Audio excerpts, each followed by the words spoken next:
Почитувани гледачи, добро вечер и добро дојдовте. Вечерашно издание на Јади Бурек е со мојот драг гостин и пријател Џејсон Мико. Вие добро го знаете. Еден од најголемите пријатели, патриоти на Македонија. Човекот кој толку многу се има залагано за оваа земја, за незината традиција и историја, како што ретко кој граѓанин од Македонија може да се пофали. Џејсон Мико, welcome again, and I'm very happy and I'm very pleased to have another conversation and another interview with you. Janko, thank you so much for having me on your show. I appreciate it. I appreciate our friendship over the many years. I remember the first time I think I was on your show, Roxy Music was coming to Macedonia, 2006. And we started with the Roxy Music, and we started with some songs, etc., etc. It was a Roxy Music in Macedonia. Yeah, first time, yeah. You're a big fan of Roxy Music and Brian Ferry. I respect that. I'm not so fan of Roxy Music, but because of Brian Eno, I'm very, very respectful. Yes. So how are you? How are you doing? I'm doing well, thank you. Yeah, doing well. Џејсон, you live in Arizona. Tucson, Arizona. Tucson, Arizona. It is, and by the way, it is weird. Today is Wednesday, January 18th. It is colder in Tucson than it is in Skopje today. Oh, welcome to Skopje, Macedonia. Today is the record ever. Warmest. The warmest day in January and warmest January ever recorded in Skopje, Macedonia. Well, you know, I tell people I don't come here for the weather, but I'm coming here to Macedonia for the weather, apparently. It is perfect. Thank you. You know, I don't like that white shit when it falls. Sorry for the bad language, but you know, in Skopje, snow is only 24 hours, and after that is only mud and it's smash and everything. So I respect snow on the mountains and beautiful on postcards. Excellent, excellent. I watch you on a social network. You know, it's a very beautiful thing to watch how my friends doing, and especially you. I watched. I was very surprised when you were drinking beer in your backyard and you find a rattlesnake. Oh yeah, yeah. I live in the desert, Janko. I live in the desert. We have rattlesnakes and other deadly creatures throughout the desert. You live in the town, or it's a desert? It's a suburb, but it's suburb. Yeah, but the desert's all around us, everywhere. So. Nothing to help you to prevent? Are you not afraid? Well, you live with nature. I mean, cats, dogs, something like that. No, rattlesnakes. You don't have a time. No problem. What are you doing, Џејсон? What is your profession? How you make your living? What do I do? Yeah, thank you. Great question. I do public relations for a living. Excellent. So I work for a small public relations firm in Tucson. It has nothing to do with international affairs, nothing to do with politics, and nothing to do with Macedonia. So it allows me to just do my work for my clients. And it's PR, public relations, not marketing, not advertising. So we can do that. We can place an ad on TV or digital or print, etc. But public relations is we're pitching a story to a journalist, to an editor, on behalf of our client, and hopefully they're going to run a good story about our client and what it is we're pitching. So it's very fulfilling. I've been doing this with this company for 13 years now. May I ask in what field? Is it agriculture or food? Well, our clients range from hospitality to nonprofit, medical, health sciences. Excellent. Restaurants and hospitality, restaurants, etc. So it's a wide, diverse field of clients. You're working alone? There is a team? I work with two other people. It's a three-man company. It's perfect. So something like I work, same thing. Right. Yeah. So I believe that you noticed that I do a lot of PR working in my show. So right. Especially with the social media. I mean, that's become. We have to, right? We have to use social media. So, what's your opinion? How this going to work in the future? You know, we have a print, then we have radio in print, then we have a television, now we have social media. So what will be next 10, 20 years? So the shifting of the media and public interest, do you have some cloudy vision how it's going to work? Great question. Print is dying. Yes. No question. In my hometown of Tucson, we used to have 2 newspapers. One of them went kaput. The other one was printed in Tucson. Now it's actually printed in Phoenix, the capital of Arizona, which is 170 kilometers north, and then shipped back down to Tucson. Pretty soon, it will probably become a weekly newspaper, but still print. Print is going. So it is the rise of social media completely. It is all of these, the Instagram and Twitter and TikTok and Facebook and all of the others that I don't even know about. And that is how people are getting their news. Now here in Macedonia, I think people still get a lot of their news and information from regular news broadcasts. And you still have that in the States with the 3 legacy, we call them the legacy networks, ABC, NBC, CBS. But then you have also CNN and Fox as well, of course. And those are going to continue for quite some time. But it's all digital. It's all social media. I mean, that's the direction that we're going. And radio, of course. Tell me, how is going in the States? Are still the CNN strong in the... CNN's strong, but Fox, I think, if you look, I haven't looked at the ratings recently, but let me explain. About 15, 20 years ago, in our communication, all of the people who came from the States, tell me, they spoke the same thing. CNN is margin in the United States. It's very strong on the other states, in Europe, in Asia, CNN International, right. CNN International. But more and more, CNN, you told me that CNN strongly is positioning now in the last decade in the States. It is, but take a recent example. CNN rolled out this CNN Plus, which was supposed to be this big thing they put, I don't know how many millions, maybe tens of millions of dollars into it. It lasted 1 month and then went kaput. Now there's a new ownership, new leadership at the head of CNN, and they are taking veteran reporters and personalities out and replacing them. What direction they're going, I don't know.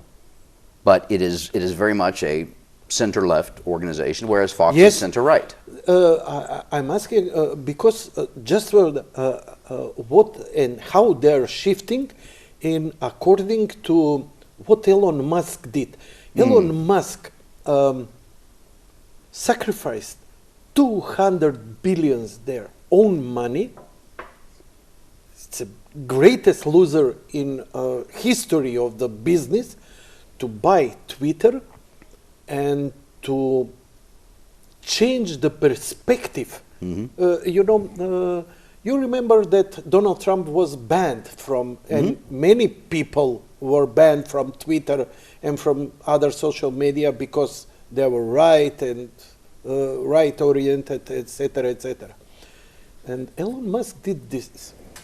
Couple of months ago, he blocked couple of journalists, which they were from CNN and left, New York Times, etc., etc. And they jumped everybody, even the United Nations. This is no good, no censorship to the journalist. And one sentence, I respect this man very much. This is next level of the consciousness. He tweeted this, so you don't like to ban people from free speech and from Twitter. And after that, there was a rethinking, completely repositioning their status that it was, you know, Donald Trump to be banned. It's okay. But now, this is not good. So with one tweet, with one move and one tweet, he made them to rethink all their arrogances, all their, their feeling of power and to do whatever, and my truth is my truth, my democracy is only my, I am right and nobody else is right. Yeah. So I'm trying to, you are more conservative, and I'm trying to, yes, you are conservative. In the best manner, I am a conservative. And that's why I like you. Yes, but it's a best thing. It's okay to be a leftist and to experiment when you are 20 years old. But at my age, I have a big experience, and I know that what's the value of the life and the society. So this is why I'm asking you how the status and how the shifting, what are you watching, what are the influences in the States, because what happens there will reverberate around the world. Yes. Right. Yeah, yes. Absolutely. Yeah. Now, it's interesting, when he bought Twitter, we don't need to rehash all of that, but it is kind of funny you mentioned how much he paid. I think it was a little less than that, but he tweeted, "Do you want to earn a small fortune with social media? You need to start out with a large fortune." He bought it for 40 billion, 40 billion, yeah. But after that he lost 200 billions. Right. Yeah. Well, the price, Tesla stock has gone down, etc. Tesla, so, yeah. because they cannot supply requirements. When you ask for the vehicles, but cannot deliver. Yeah. That's the problem. One of the things I like about Elon Musk, and I'm glad you brought him up, is that he doesn't seem to care about money. No. Everybody in the world seems to care about money, especially these billionaires and multi-billionaires. I don't think he really cares. Plus, I mean, the man is a genius. He has started, I don't know how many companies. Remember, he started off with eBay, I believe. That's how he, or PayPal. PayPal is how he made his initial fortune, I believe. But think about what he's doing with SpaceX.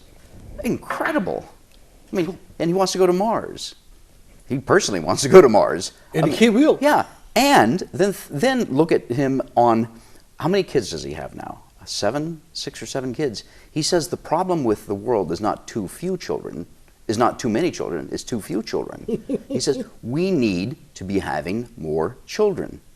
In the United States, in Macedonia, in Western Europe, everywhere. There is the population is declining because there's not enough children. And so for that thing alone, I admire the man. What are you thinking about his boldly statement? Because no billionaire, he said, in this election, on the latest election for the Congress, he said, I will vote for the Republicans. Right. And he was always leftist. He always he was always liberal. His kid doesn't have a name. He's explosive, no gender, etc., etc. Yeah. He liked to experiment. It's okay. But at this moment he said, it's enough. You are going too far, and I take this side. Right. So he's a smart man. Why did he decide it? Or why, not just for Elon Musk, we're not talking, why it's good for the Republicans, for the right, for the conservative, to take leadership? Is it still this is best option, or the liberals went too far, and why? Liberals always go too far. I mean, look at our president, Joe Biden. You know, when he started out 5,000 years ago in the U.S. Senate, he's been in for 50 years, half a century. I've been there when we defeated Genghis Khan. Yeah, 3,000 years ago. Yeah, exactly. Yeah, the man is a gaffe machine. But he is old. He is poor. I feel sorry for him. I don't. But he is. You know, he used to be in the center. He's always been in the center of the Democrat Party, but the Democrat Party has shifted to the far left, and so he has shifted with it, as well as the leadership in the Democrat Party in America, whether that's Nancy Pelosi, the former Speaker of the House, former Speaker of the House, I just like saying that, or Chuck Schumer, the leader of the Senate for the Democrats, they have all gone far left. And the party has been taken over and taken hostage by the far left. And they are pushing this agenda. Look, I have friends that are Democrats. Everybody have friends that are on the other left, side, etc. of course. Yeah, of course, you know. And when we get together, we don't talk politics. We just enjoy our time together. We drink good wine. We have good food. So that's, you know, and politics should not be what's driving your life as an individual, unless, of course, you're in it, you know, as an elected official, or you're covering it as a journalist, or all of the other professions that are involved in the political scene.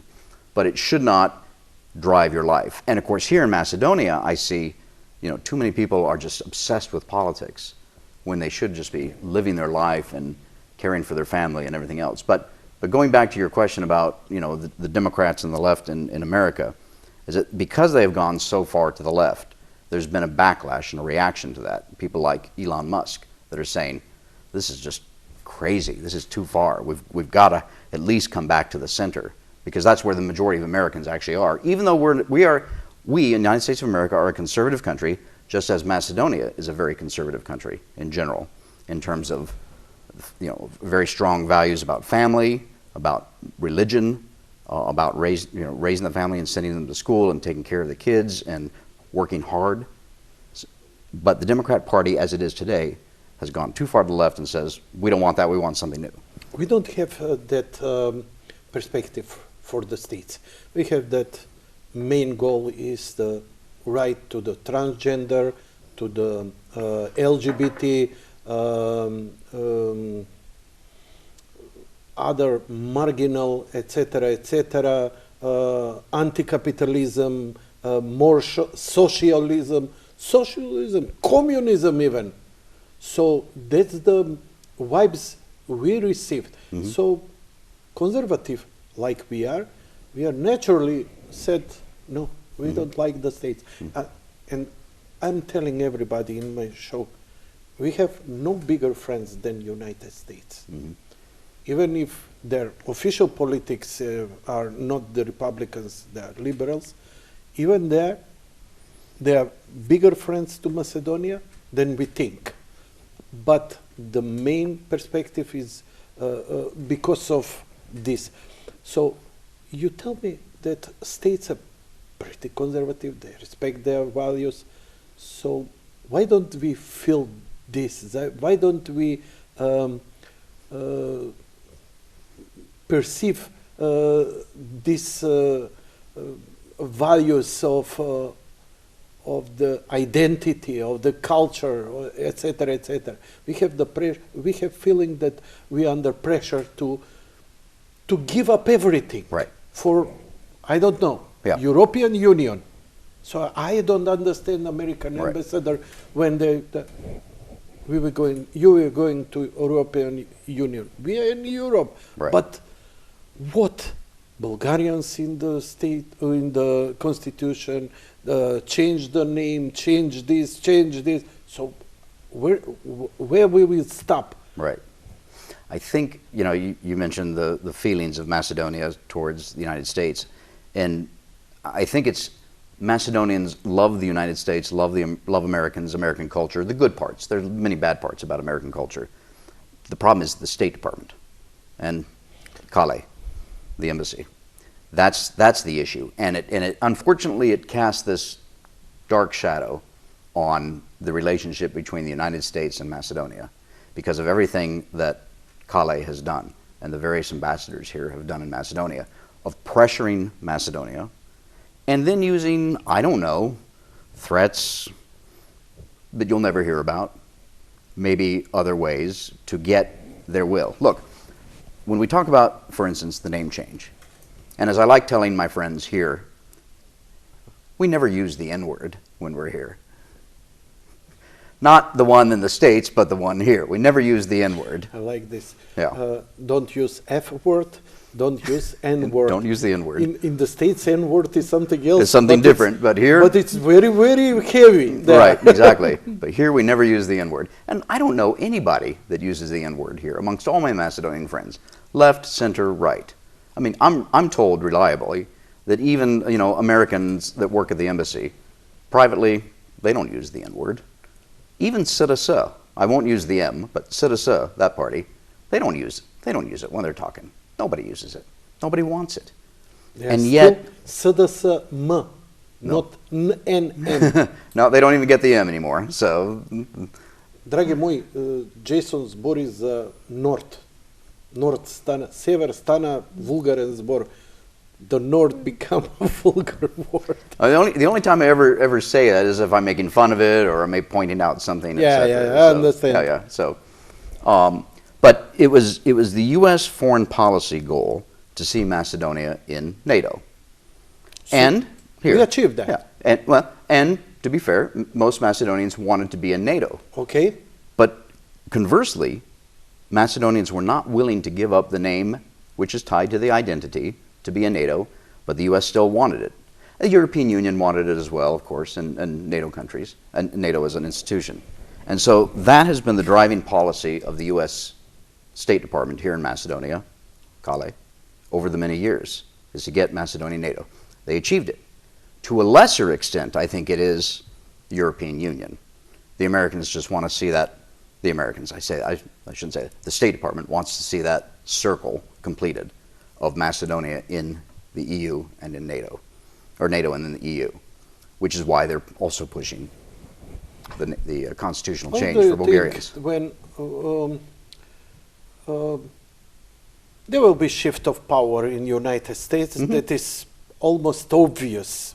I don't know, DeSantis is maybe the next president of the United States. Are you agree with me? Yeah, I hope so. He's very influential now? I'm Donald Trump, man, but I don't think so that he will be good for everybody to have a second term. Term. Yeah, here's the thing: if you want to govern, you have to get elected. If you want to get elected, you have to be electable. Electable. People have to vote for you. Yeah. And Trump is no longer in that position. No. Unfortunately. So I would like to see, he did a great thing in 4 years. So, but it's time to, you know, the past is the past. We don't need to debate it. He needs to kind of move aside. Ron DeSantis, the governor of Florida, in case your viewers and listeners don't know, governor of Florida, won by 20 percentage points in this most recent election. Second term as governor. 20 percentage points. Very intelligent, good looking, military, young, military, and good family. Family, of course, but how you, kako na engleski da mu kažem pravedan, justify when he's by the law and justice. Pursues justice, rule of law. We have a word in Macedonia, pravedan. Okay, closely related to... Okay. Yeah. I'm sorry for my English. I'm the one who should apologize. No, not just to you, to my viewers. I'm a very bad, my Indian English. Right. But there will be a change of power. Republicans will take the power and they will rule in the next period. That's my prognosis. But why cannot change the politics to Macedonia? The pressure still rises.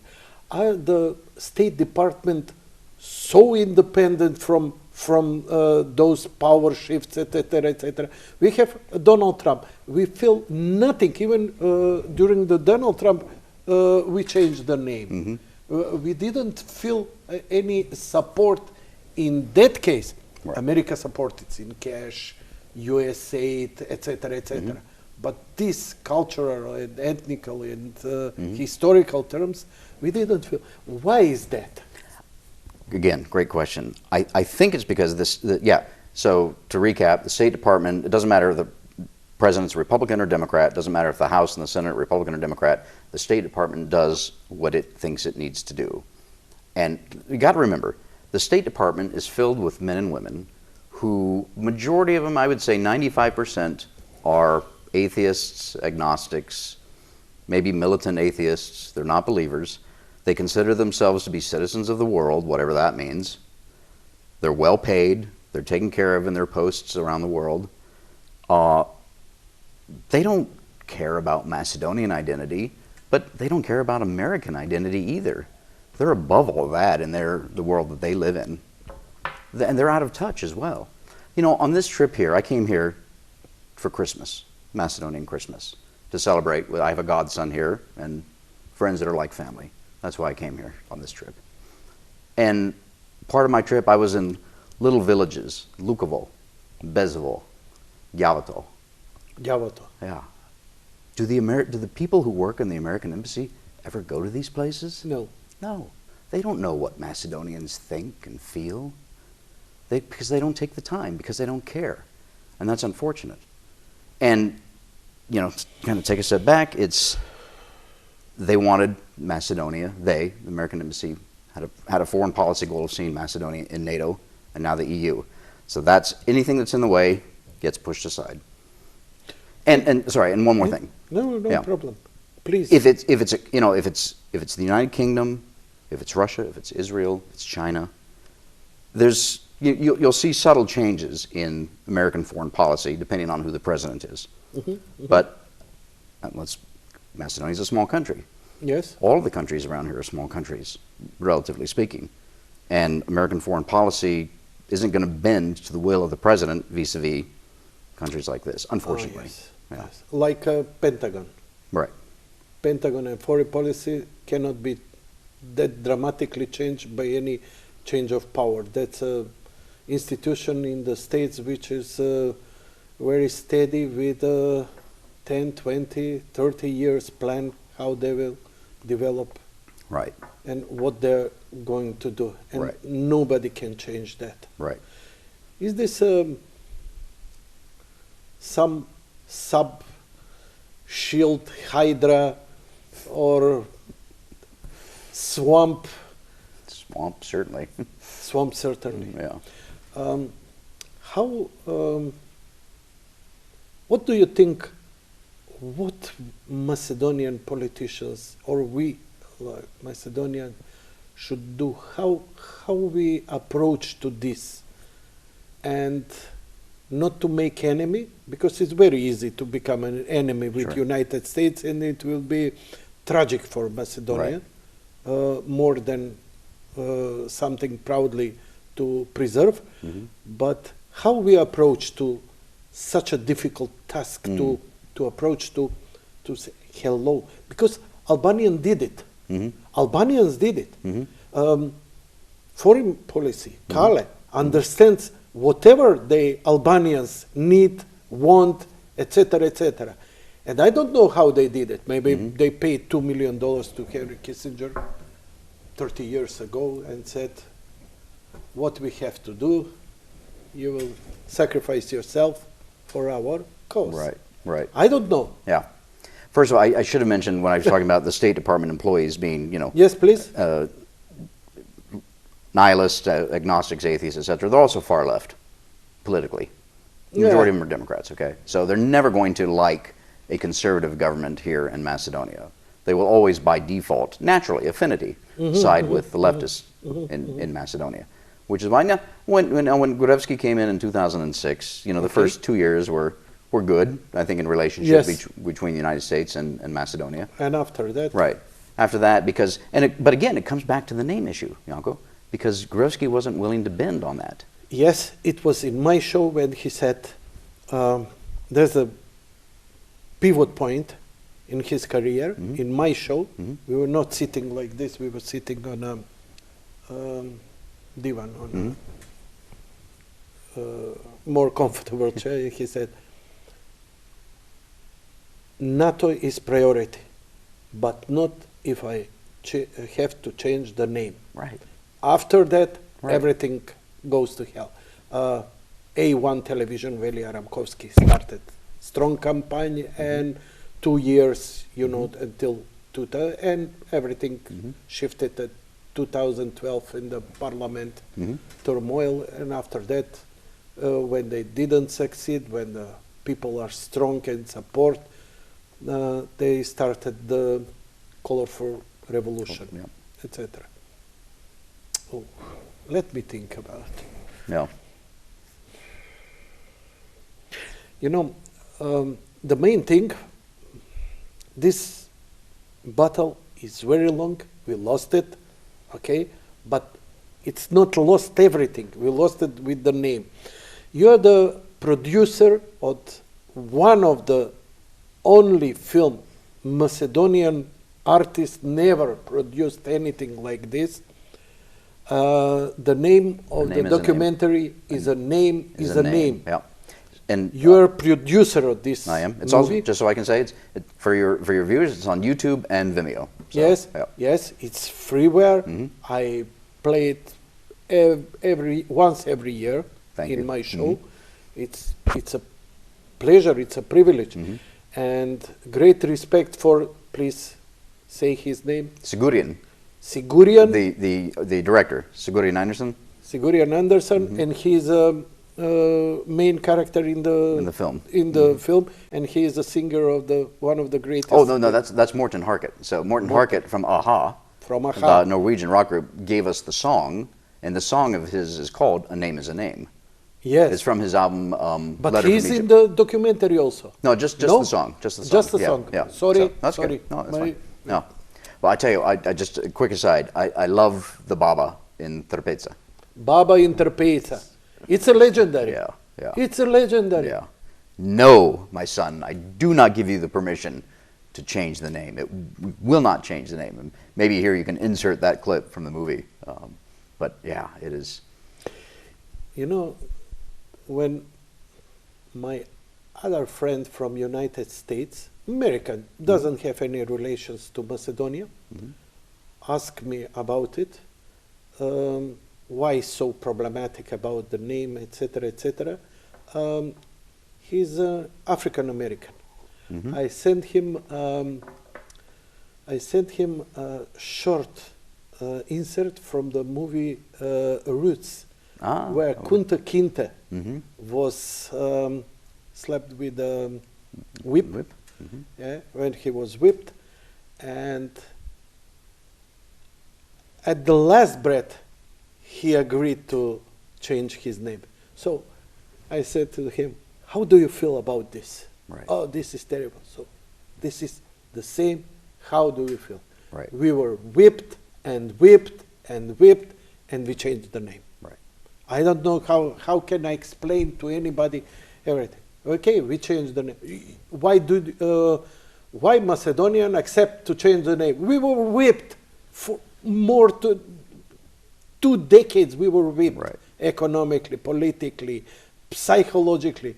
They were threatened with the war, threatened with the bombardment, etc., etc. Everything was on the street. There was a fire. There was a violence. So people, maybe they can for month, year, but 20 years of war, it's very difficult. But it's important, I think, to point out that everybody remembers that the Macedonian people rejected the name change. There was a referendum held here on September 30, 2018. Boykatiram was the movement that, you know, I proudly wore the T-shirt and talked about it.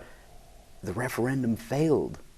And yet, and the government was shell-shocked. Kale was shell-shocked. All of the embassies were shell-shocked. And then, 3 days later, they said, your input is duly noted, we're still going to change the name. And then you had the 8 VMRO members that were threatened, intimidated, arrested, bribed, etc., that then, you know, joined the rest of the government in changing the name. What do you think? Let's speculate, just as for the sake of the argument. What if on that referendum, all the people because, you know, main excuse was, I don't know how they feel. They boycott. But how they feel, we don't know. Right. We have 300,000 with which they are agree. Albanian, Roma, Serbian, whatever. And SDSM memberships, etc. But all the boycottiram, we don't know how they think. They didn't Yeah, they said didn't show up. they didn't show up. So it was almost legitimate. Legitimate. I'm sorry. I'm No, sorry. no, no, I'm no. sorry. So what do you think if everybody who boycotted, who voted against, and we have 900,000 votes against compared to 500,000 or 600,000, do you think that it will make a difference? No. No. Okay. Because the government had already made up its mind, Kale had made up its mind, it was going to be done, hell or high water, as we say. Didn't matter. That's why the colorful revolution occurred, was to get Zoran Zaev in power, to then change the name. It's as simple as that. It's Occam's razor. Occam's razor states that the simplest explanation is probably the correct explanation. Occam's razor. Yeah. I will remember Yeah. this. And so that's why Gruevski was basically taken out of power. Yeah, but we have aftermath now. Exactly, yeah. Now the Bulgarians. They're asking, they saw Greece and they saw what Greece got, and then they said, okay, we can do that too. We're gonna get what we want. And the Americans cannot control it also. They don't care. They don't care. No. Because now they want Macedonia in the European Union, so there's just one more thing. I mean, it's kind of like this. The story may not be true, I don't know, but J. Paul Getty, the first dollar billionaire in the world, 1970s, and a reporter goes up to him and says, Mr. Getty, how much is enough? And Getty replied, just $1 more. Can never be satisfied. So the same is with the Bulgarians. They're going to continue. The acquis is the chapters for the EU membership. It's called the acquis communautaire. I can't speak French. Anyway, what do you got? 35 chapters that have to be opened and closed. They may be different now because of the changes in the accession process. But the Bulgarians have a chance to veto Macedonia's membership at every step of the way. Even if you change the constitution and include the Bulgarians will come up with another demand. And don't forget, we haven't heard much from Greece. They haven't been complaining much about, the use. I read Stevo Pendarovski's. The Greeks are very quiet. Yeah. I look at Stevo Pendarovski's speeches now and then. Okay. And he uses the adjective Macedonian throughout his speeches. Talks about the Macedonian people, the Macedonian economy, the Macedonian this, the Macedonian that. Great. Fantastic. No more. North. Doesn't use the N-word. At the beginning of his speech, he uses the N-word, and at the end of his speech, he uses the N-word. But in between, he just says Macedonian, which is fine, correct, etc. But the Greeks aren't screaming about that. My theory is that they will have their chance. Once Bulgaria takes its kilo of flesh from Macedonia, then the Greeks will come back and start saying, well, you got this line, you got this line, you got this line in the so-called good neighbor, Prespa agreement that haven't been fulfilled, and now we can veto you too. So there will always be demands. This will never stop. I don't think so. So what's the end game? That's a very good question. This is a billion-dollar question. Yeah. My Џејсон. You did say a moment earlier, you said we lost this battle to the Slaughterhouse, but I'm reminded of the English-American poet T.S. Eliot, who said there are no lost causes because there are no gained causes. You got to think about that. There are no lost causes because there are no gained causes. It's a constant battle, unfortunately. You've got to be vigilant. No. I want to give you and your viewers some hope. Not optimism, but hope, because hope is more important than optimism. You mentioned T.S. Eliot and the hollow man burst in my... Ah, okay. That poem. Yeah, exactly. It's a constant battle, though, and it's just something you got to keep fighting for. And I see Macedonians fighting for it. I'm actually encouraged, believe it or not. Yes. You are. Yeah. And I'm surprised. Why do you? What do you gain from this? Why do you encourage us to fight to get back the name? It's Mission Impossible almost. Nah, it's not Mission Impossible. And because, I came here in 1996. I've been involved one way or the other with Macedonia for almost 27 years now. And I came here for 3 months. I had a job offer from a NGO based in Portland, Oregon, Mercy Corps, to do humanitarian work. That's what brought me here. And it was based here in Macedonia, but doing the work in Kosovo at the time. And I said, yeah, 3-month job, okay. I'll leave my job in Washington, D.C. that I was doing. I'll come to Macedonia for 3 months, I'll have fun, and then I'll go back to Washington, D.C. and continue with my illustrious career to wherever. And after 3 months, the country director said, if you want, you can stay a year. I said, you know what?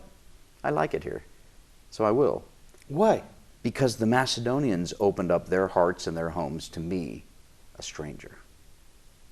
And they made me feel welcome in a foreign country. How did that happen? I just met Macedonians and they said, come on in. Let's sit down and have something to drink, something to eat. And this is for American, this is something very strange. Yeah, well, that's not entirely strange, but if I had been, let's say I had gone to London or Berlin or Paris or something like that, I probably would have had friends and whatnot. Okay. But the culture there is so much different, Macedonians are a warm and hospitable and welcoming people. No, we are angry people. No, Џејсон, we respect you, you're a stranger. Macedonian people dying to show themselves in the best light in front of the strangers. We dying, we will starving, but to hear a good word from the President of United States, whatever he is. But we are very angry people. We are very dark. We are very hungry. We didn't feel that we eat enough. We didn't feel that we have a life enough. At the level of angry, we are, after Turks, we are the most angriest people in Europe. But I'm very glad because Macedonia made a friend. So am I, yeah. But it's very, very strange from United States citizen, which is not politician, doesn't have any interest, and to such a love, you don't have a wife from Macedonia or children, just love the country, just love the people, and this is very specific and very rare, and I respect for that. What is your origin, Џејсон? Ethnic? Ethnic. Magyar, Hungarian. Hungarian. Yeah, Hungarian. Magyar.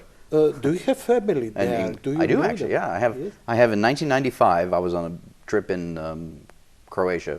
I was taking a trip in Croatia. Okay. Because we had clients there, and I had known that we had family in Hungary. Okay. And so I wrote to a great aunt in North Carolina, and she sent me back an address and a name of somebody in Košice, Slovakia, Kaša in the Hungarian. Okay. And so I wrote to him, Stefan. I wrote to him, and he wrote back in broken English, and I said, okay, well, on this trip to Zagreb, I'm going to take an extra week off, and I'm going to go to Budapest and meet these relatives. And so I did. And so and I've been there many times. I've got relatives in Budapest, Debrecen, and Kaša, Košice. Actually, it's a little town called Bistor right outside of Košice. So you can say that you're a citizen of the world, definitely. No. I'm a citizen of the United States of America, and that's it. So, but we all come from somewhere, right? And America is a country of immigrants. My great-grandfather came there to work in the steel mills in Pittsburgh, Pennsylvania, and he brought his wife and his young son, my grandfather, with him. You have brothers, sisters? I have 2 sisters, yep. Yes, yeah, excellent. All in Arizona, excellent. So, yeah. Excellent. What is your religion or orientation? Janko, I am Macedonian Orthodox. You're Macedonian Orthodox? I am. Oh, I'm sorry. I'm glad to hear this, No. but I didn't know this. Raised Protestant in the evangelical strain of the Protestant faith. Yeah. But in 2014, a friend of mine here said, "I'd like you to be my youngest son's godfather. I said, I would love to. And he said, there's a catch. You have to be a Macedonian Orthodox. So, but I had been... You didn't think twice? No, because I'll tell you why. Because I had been thinking about it for some time. I mean, Orthodox, evangelical, Protestant, Catholic, what is the central thing here? It is the belief in Jesus Christ, God and his son Jesus Christ, born of a virgin, lived, crucified, resurrected, and coming again. That's the essence of our faith, whether we're Orthodox, Catholic, Protestant, right? Of course. Or non-denominational. You can be a Christian and non-denominational. And so I had said to myself before that, I said, you know, I believe what the Macedonian Orthodox Church believes, the essentials. I said, if I want to be able to talk to a Macedonian Orthodox individual, or a Macedonian who is Orthodox, I should say, and I want to be able to have a better connection with them, wouldn't it help if I were to say, you know what, I'm also an Orthodox believer. I believe what you believe. Did you receive communion? Yes. Yes? Yes. Excellent. Yeah. So, we are brothers in Christ. Brothers in Christ, absolutely. Yes, So, excellent, yeah. excellent. I'm very glad. Yeah. I have a great support and respect for Protestant. Couple of their pastors were guests in my show. Mm-hmm. There was some turmoils, problems, etc., etc. I give them full support. Even my my viewers know that I'm strictly Orthodox, etc., etc. But I always told them it's easy to help your brother, Right. but you have to be a good Samaritan and to help a stranger Right. on a different culture, on a different Right. religion. So that's how we, Yeah. because Jesus never gonna ask me, are you Orthodox or Catholic? He will ask Are me, you Republican or Democrat? You know. what did you do, Right. my son? Exactly. Yes. What did you do? What you did for the least of these, you did for me. Is this, you know, you're a very religious person, I know, and if you read the book, and also I know that you read the book, the time is coming when we're going to lose completely, and he will rule the world, Right. and after that, second coming, etc., etc. So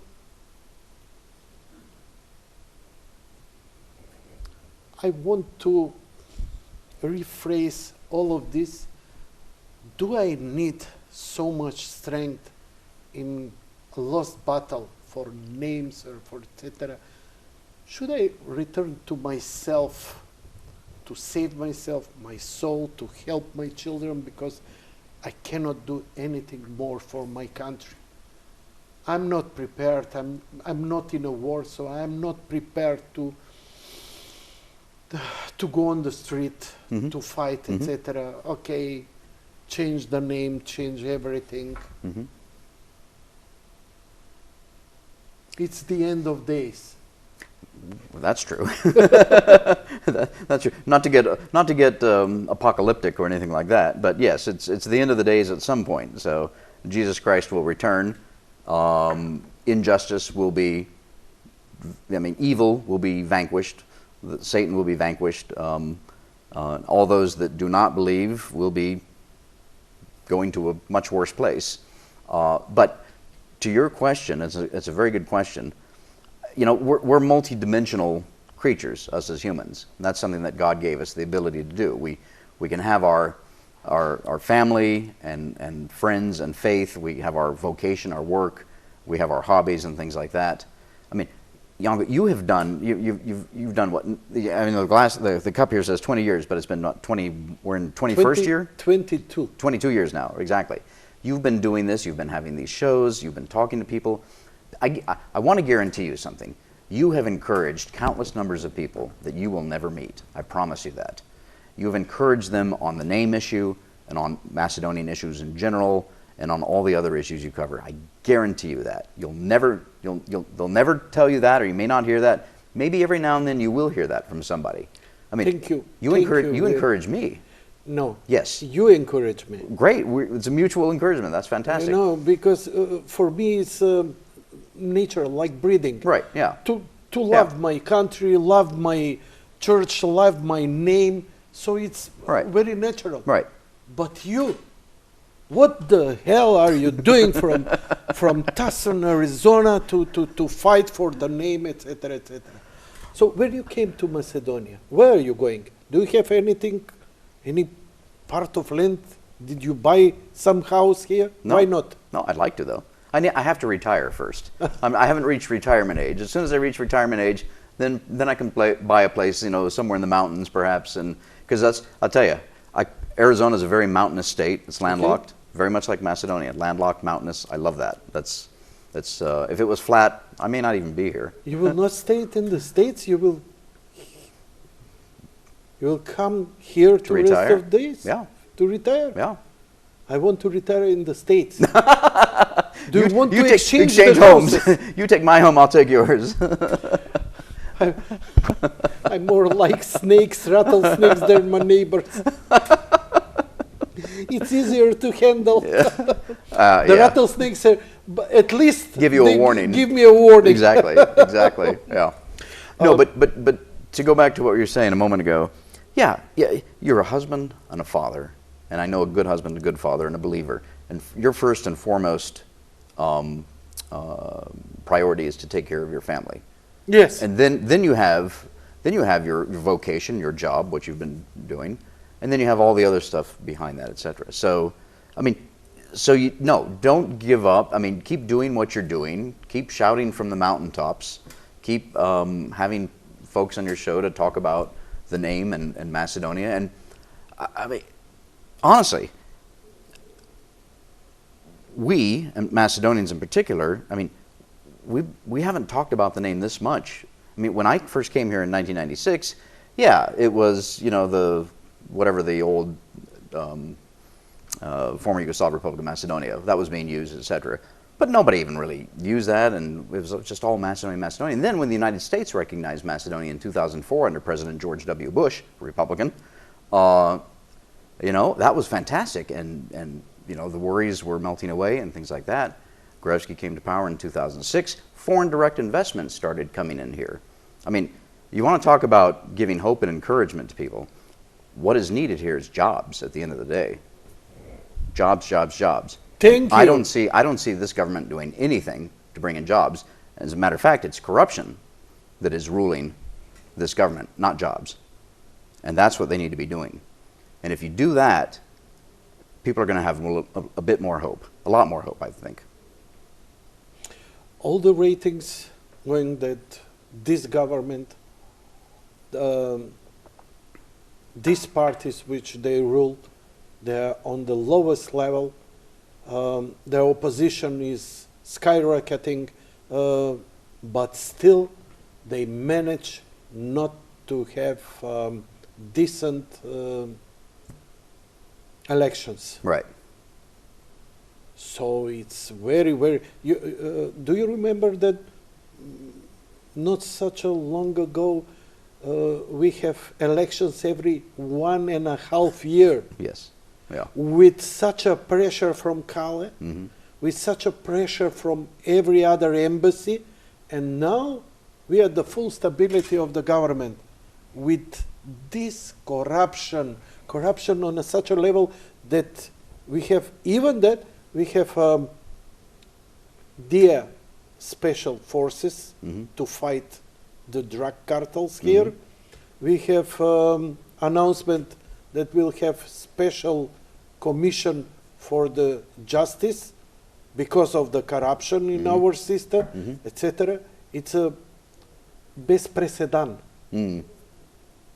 Without precedent. Without precedent. Yeah.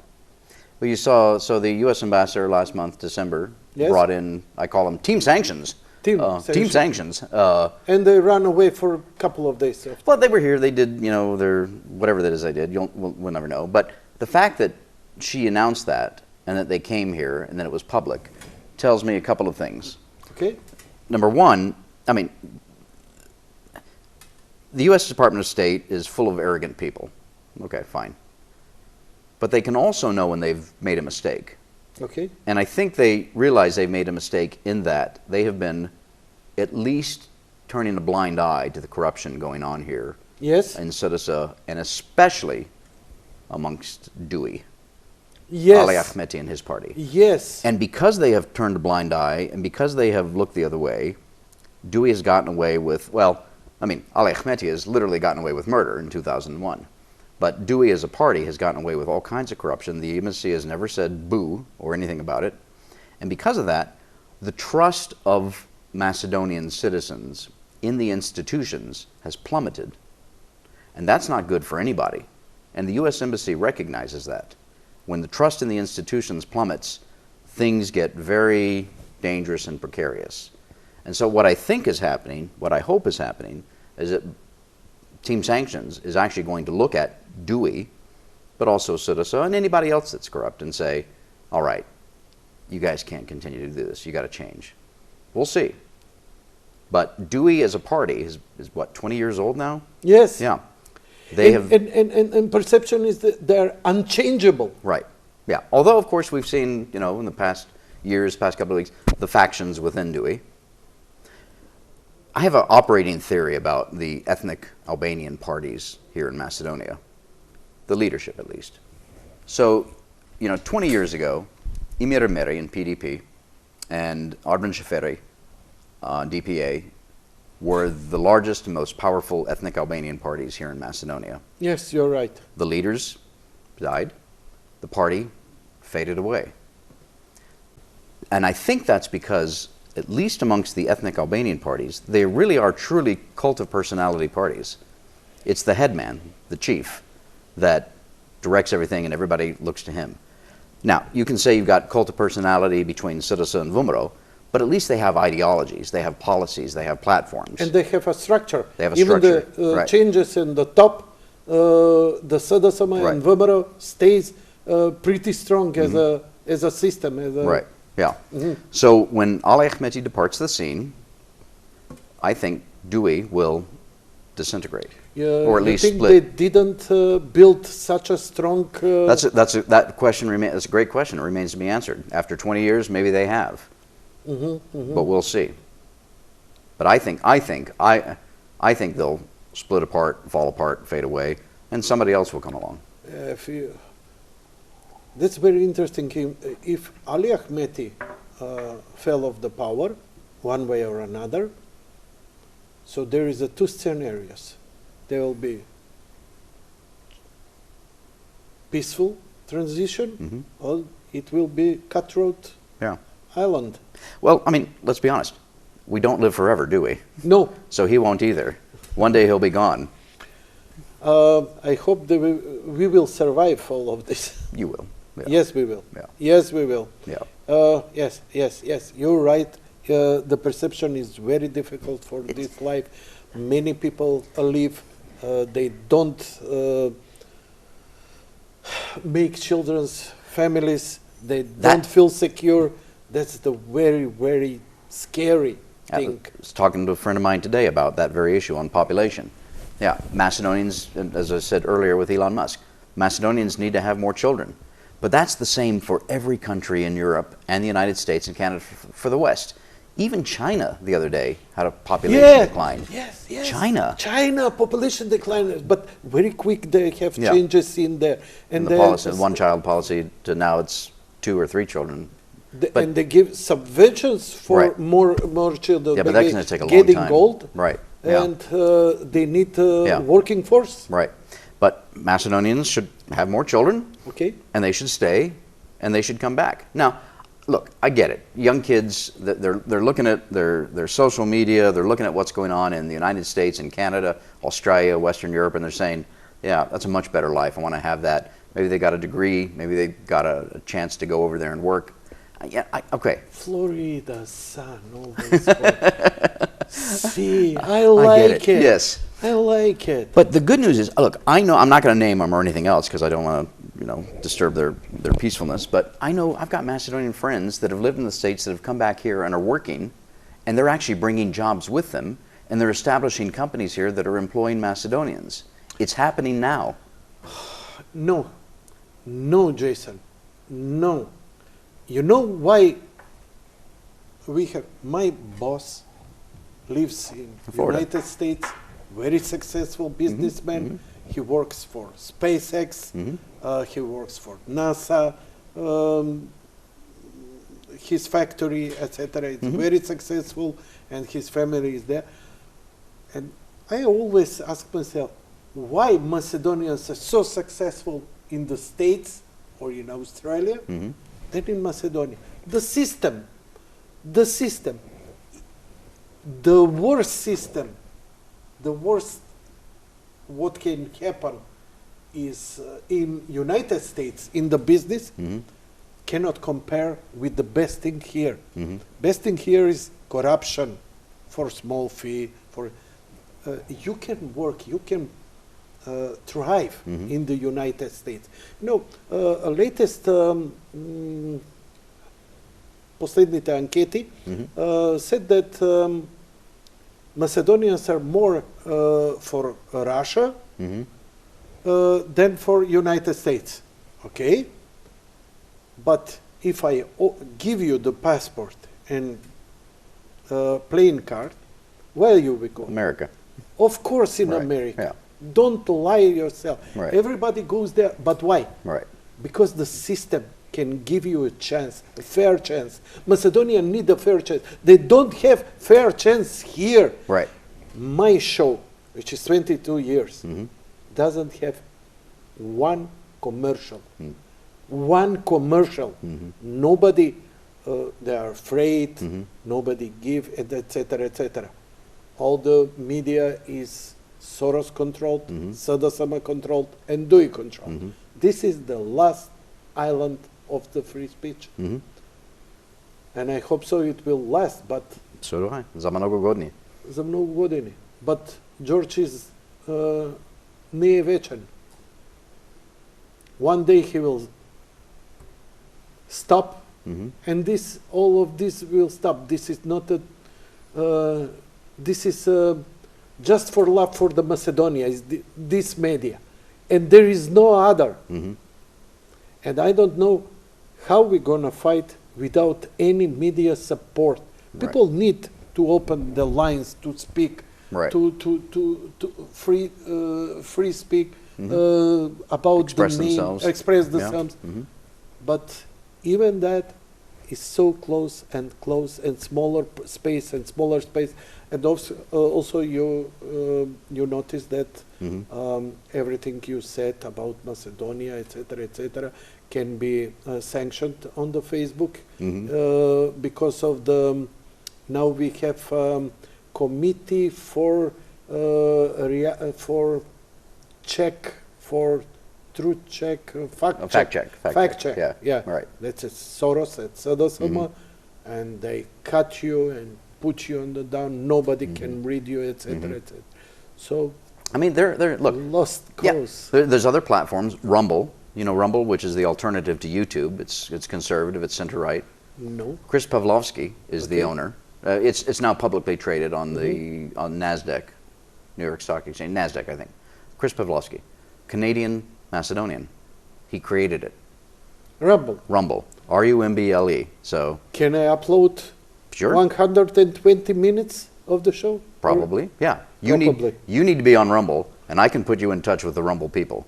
But Rumble is it's a center-right media platform, Yes. alternative to YouTube. Yes. They are attracting all kinds of YouTube content creators that have either been deplatformed by YouTube or demonetized by YouTube. They are gaining subscribers by the day. Chris recently relocated. I think they're still headquartered in Toronto, but he put most of the staff in Florida. Do you know the man? I've met him once, yeah. So, but there are Rumble employees here. Here? Yeah, in Macedonia. In Macedonia? Yeah. So you need a Rumble channel. We'll get you hooked up. So, but my point is there are other alternatives. I mean, God bless George and long life to him, and hopefully there's a endowment plan to keep TV Sonse going and the show going. I hope so. Yeah, absolutely. But there are other outlets, I should say, other voices, and we need to multiply that. Going back to one of No, I don't want to stop my TV show from here. Yeah. I want to spread it as much as possible, not because of me. Right. I am on a pinpoint on my career. I don't need no more glory, etc. But I need those people who came here, who fight for Macedonia, like you, to be heard and not to be sanctioned and censorship. That's my point. Not, Right. I cannot take anything more in my career in terms of money or else. But in my show, there was a very good people, like you, like George, people, you know, very interesting.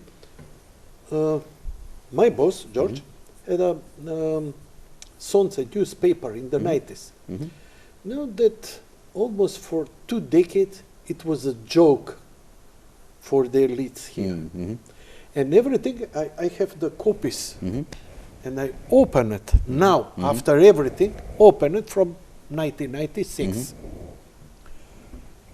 And a random, I don't prepare, a random, open, what the George and other people in the newspaper spoke. This game is for the name. On the random. So now when you see this, because also George was a joke for them. Also he was nobody. He don't understand. He is a simple man. He fell off a potato truck. Yeah. Yeah. But everything he said, and all those people who wrote and who fight and who kako se vika opomenuva? Warn what will happen, that all this game is to change the name. And it will be very bad consequences. Now we have it. Yeah. Now we have it, and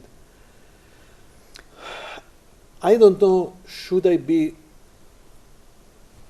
I explain myself that I understand those people that were whipped too long, too hard, and they cannot save the name. But there is a other part of me which said we give up easily. What do you think? Did we give up easily, or it was really the best we Has a hell of a lot of pressure put on Macedonia these past many years to change the name. I'm gonna But- cry. Don't do that. But let me inject some good news.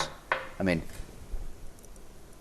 think about the struggles for Macedonian statehood that have occurred through the centuries. The most famous, in my opinion, being the Ilinden Uprising, 1903. Okay. Macedonian men and women, patriots, fought for an independent Macedonia. They achieved basically 10 days, with the Khrushchev. And that is, I think, should serve as inspiration. So, Boycottiram is our Ilinden for maybe for 20, 30 years when we get back the name. exactly, Thank you very much. I think so. Oh, But you know, how was the Gladiator movie? Oh yeah, Russell Crowe. What we, Yeah. Russell Yeah. Crowe, what we doing now, it echoes in eternity. Yes, exactly. You can't look at this short term. You can't say 1 year, 5 years. You got to look at this longer, 10 years, 20 years, 50 years. And Second, third generation. exactly, which is why it's so important for families. So education doesn't begin in school. Education begins at home when children learn to speak and walk. And it's responsible, it's incumbent upon the parents, the grandparents, older brothers and sisters, uncles and aunts, to teach the young ones about proper Macedonian history, as well as culture, language, etc., and to imbue in them, inculcate in them, this sense of what it means to be a Macedonian. Stevo Pendarovski, the president, in December... For the second time, still Sorry. Pendarovski Sorry. on my show. He said, no Macedonian is going to go to bed as a Macedonian and wake up as a Bulgarian. Factually, that's probably true. Nobody's going to go to bed one night as a Macedonian and wake up as a Bulgarian. Okay. But over time, there's a danger of this, of changing the identity because of the name change. I mean, think about it, Janko. Look at the history. History is littered with peoples that no longer exist. Think about the Etruscans in Italy. They don't exist. They were absorbed into Rome. So whatever culture they had, and they had a very unique, different culture, is now gone. We study it in history books. Think about in the Bible, the Hittites, the Jebusites, the Moabites, all the ites in the Old Testament writes about. All those Incas, people are, Mayas. Yeah, they're all gone. They're absorbed. But it takes a very, very long time. And so all of these people who are saying, it's just it's one little word, the N word. It's just a small change. It's not going to do anything. Not right, maybe not right now, but over time, and these people will long be dead. On the other side, first generation of the migrants who came into the Europe, France, Germany, United Kingdom, they try, like Macedonians, to try in United States, in Australia. They try to be Americans, Australians, French, etc. Second generation also. But third generation in Europe, all those Arab, Africans, etc., they start to uprising.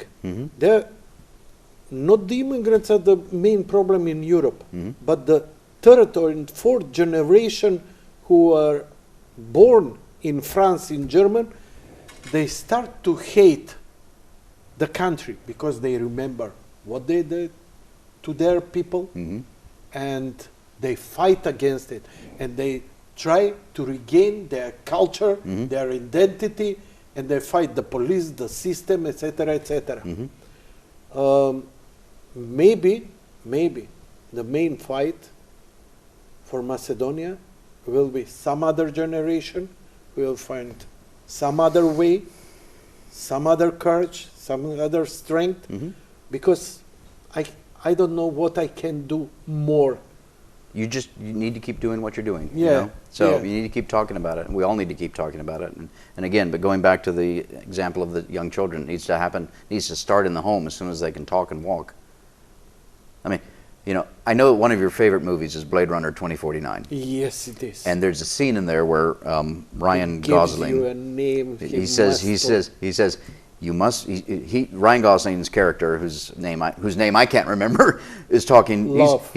Love. Yeah. So one replicant to another, and he looks at Love and he says, "You must be special. He named you." 7 words. That's it. 7 words. You must be special. He named you, because replicants weren't named; they were given a number, an ID.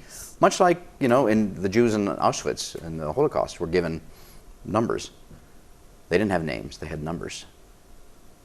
Names are so important to us in life as human beings. And we cannot forget, and what low point Jewish people became. Who can predict in 1945 that hardly survived, so many million so violently died, they can be one of the greatest factors in the world. And they are now, because they know what they suffer, and never again. Right. So that's why the Jewish state is so strong and so this is a very good point. Thank God that Macedonians are not being executed or nothing nowhere near that. You can't compare it. But it is still so, the name issue is still so very important because it was related to the identity. And again, Kale doesn't get that, or they don't want to get that. Oh, they will. In Albania it's also bad, I'm telling you. What do you think if Americans agreed to change your flag, to put some symbol on your flag, to use it in Macedonia, different from Albania? They will go crazy. It's the same thing for us, for our name. Right. Our name is our identity. Right, it is. And you try to change my identity. Right. No, sorry. But to take an example, look at the attack on the American flag. What has become the second de facto American flag? The pride flag, the LGBTQWXYZ flag that the embassy flies during the entire month of June. Or the Black Lives Matter flag. These are things that are replacing American, what it means to be an American. And those don't represent the majority of Americans. They're far left. They're designed to trash, to denigrate the American identity. So we experience it on a different level, especially conservative Americans.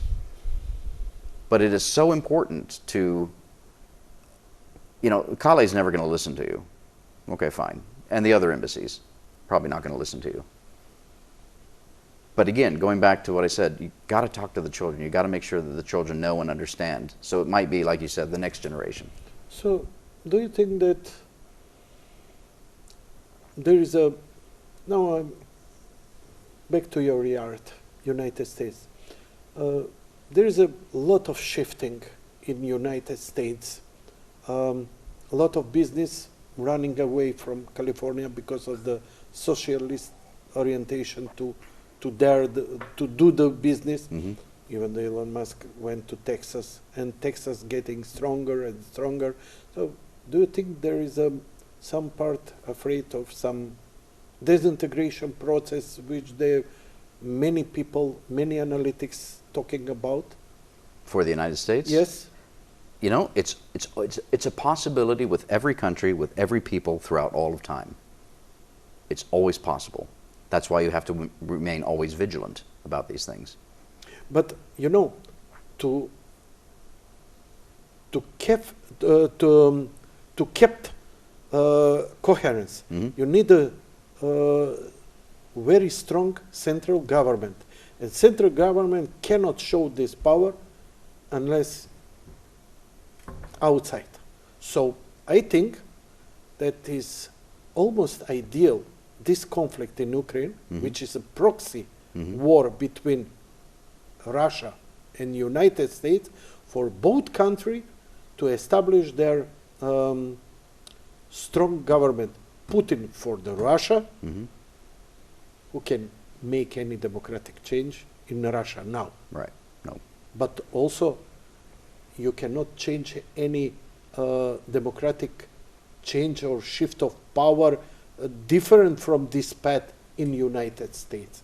So what are you thinking, where this will go, how this will end? This is something like, international politics and power. You mean, how do I think of it with the Ukraine-Russia? Yes. I wish I knew the answer to that. It is number one, of course, it's a tragedy for everybody. What's your instinct, like a man? I don't ask you like an analytic. Do you afraid? Do you think that it will be worse? World War III. Worse, Yeah. World War III, or it will be getting better? There's so many different ways this can play out. I mean, the idea of World War III and nuclear weapons being used again in Ukraine, they're not going to be used against NATO member countries, because that would literally start World War III in Ukraine. But That's the end game. yeah, but they haven't been used yet. There's been plenty of opportunities. There's been plenty of talk about Yes. nuclear weapons being used, and they haven't been used, nor have biological weapons been used. So that may be out. I mean, there's questions about Putin's health. Does he have cancer? Does he not have cancer? Does he have Parkinson's? Does he not have Parkinson's? I don't know. I don't think, anybody who Nobody says knows, they know. is it a Right. propaganda or Right, real yeah. news? Yes. But, I mean, there's pressure on him. There's pressure on the oligarchs. There's pressure on the closest people around him to do something to either extract themselves from this or to put an end to it. Zelensky, on the other hand, obviously, the Ukrainians do not want to give up what they have, their land, and they want Crimea back, etc. And Zelensky and his government can't say, yeah, we're going to go ahead and take these 4 regions and keep Crimea, otherwise they'll be out. And that, in my opinion, would embolden Putin as well. I mean, remember, I have a very long relationship with Estonia as well as Macedonia. I have a 30-year, Really? yeah, Okay. I have a 30-year relationship with Estonia, the Estonian people. Mhm. It's, I go there every year. I've got a lot of friends there. Mhm. But they have some very recent, shall we say, memories of the Soviet Union, which of course was dominated by Russia. It's not Russia, but it was dominated by Russia. And they have very painful memories. And they are very much, and they're literally on the front lines. The border is through Lake Peipsi, and Narva is the Estonian town which borders Russia. Estonia is those on the Baltic part of the Russia, which is surrounded with Lithuania is... Yeah, you got Finland on the top, Gulf of Finland here, St. Petersburg here, Estonia, Latvia, Lithuania, Poland. This is Kaliningrad. Or Kaliningrad is down, it's between Poland and Lithuania, I believe. Yes. Yeah, if I got my map right, yeah. And you talk about Estonia. It's at the very top. So. At the top, Yeah, okay. and Estonia and Finland are related in terms Yes, of cultural, okay. linguistic. They're actually also related to the Hungarians. They're part of the Finno-Ugric peoples. Oh, I didn't know that. So I call the Estonians my cousins. Oh, very nice. I never noticed the similarity in Oh, the language. The Hungarian language and Finnish and Estonian are worlds apart, but linguists say they're related, so... like English and Italian. I suppose so, although English is a Germanic language. So, but the Estonians... You know why? No. Because all the roots of the words are in Latin. Okay, right. That's the... Exactly, right. Yes. Yeah. But the Estonians have a very painful memories and recent memories of Yes. what Soviet Union Yes. under Russia did to them. And they are of the opinion that if Russia is allowed to keep its gains in Ukraine, what it's received, that Russia will look for something else to take next. No trust. Yeah, no trust. So, but how it's going to end, I mean, I don't, you know, either it could just go on for a very long time. I don't know. Vietnam? Yeah, but a totally different situation. Yes, of course, but yeah.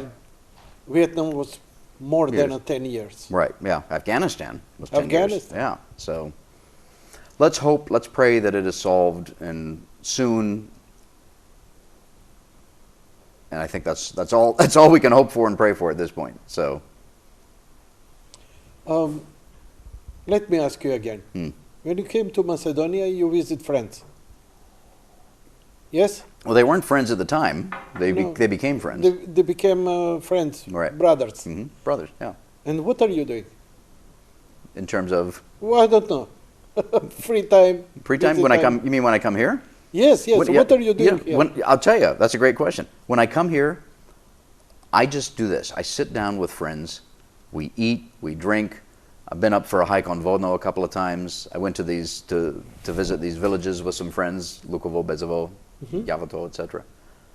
I spend on average 10 to 11 hours each day when I'm here, just sitting down, talking, fellowshipping. But this is your free time. You're not on some business, doing business. I'm not. No. The only business I'm doing is I have to check work email back home. Oh yeah. You know, and Of answer course, that. of So course. so when I'm And where are you staying?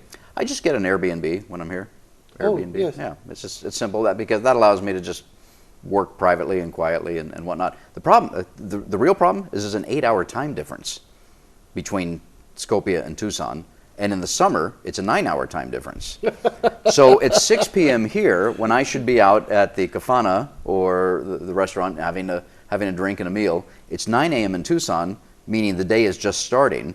So the emails are starting to come in, and if I've had a few rakias or mastikas, you know, I don't want to be answering emails after that. Rakia or mastika? Mastika. Mastika. No. Better than Uzo? Superior, far superior to Uzo. Far superior Oh my to goodness! Uzo. You shouldn't even ask the question. Yes, I should.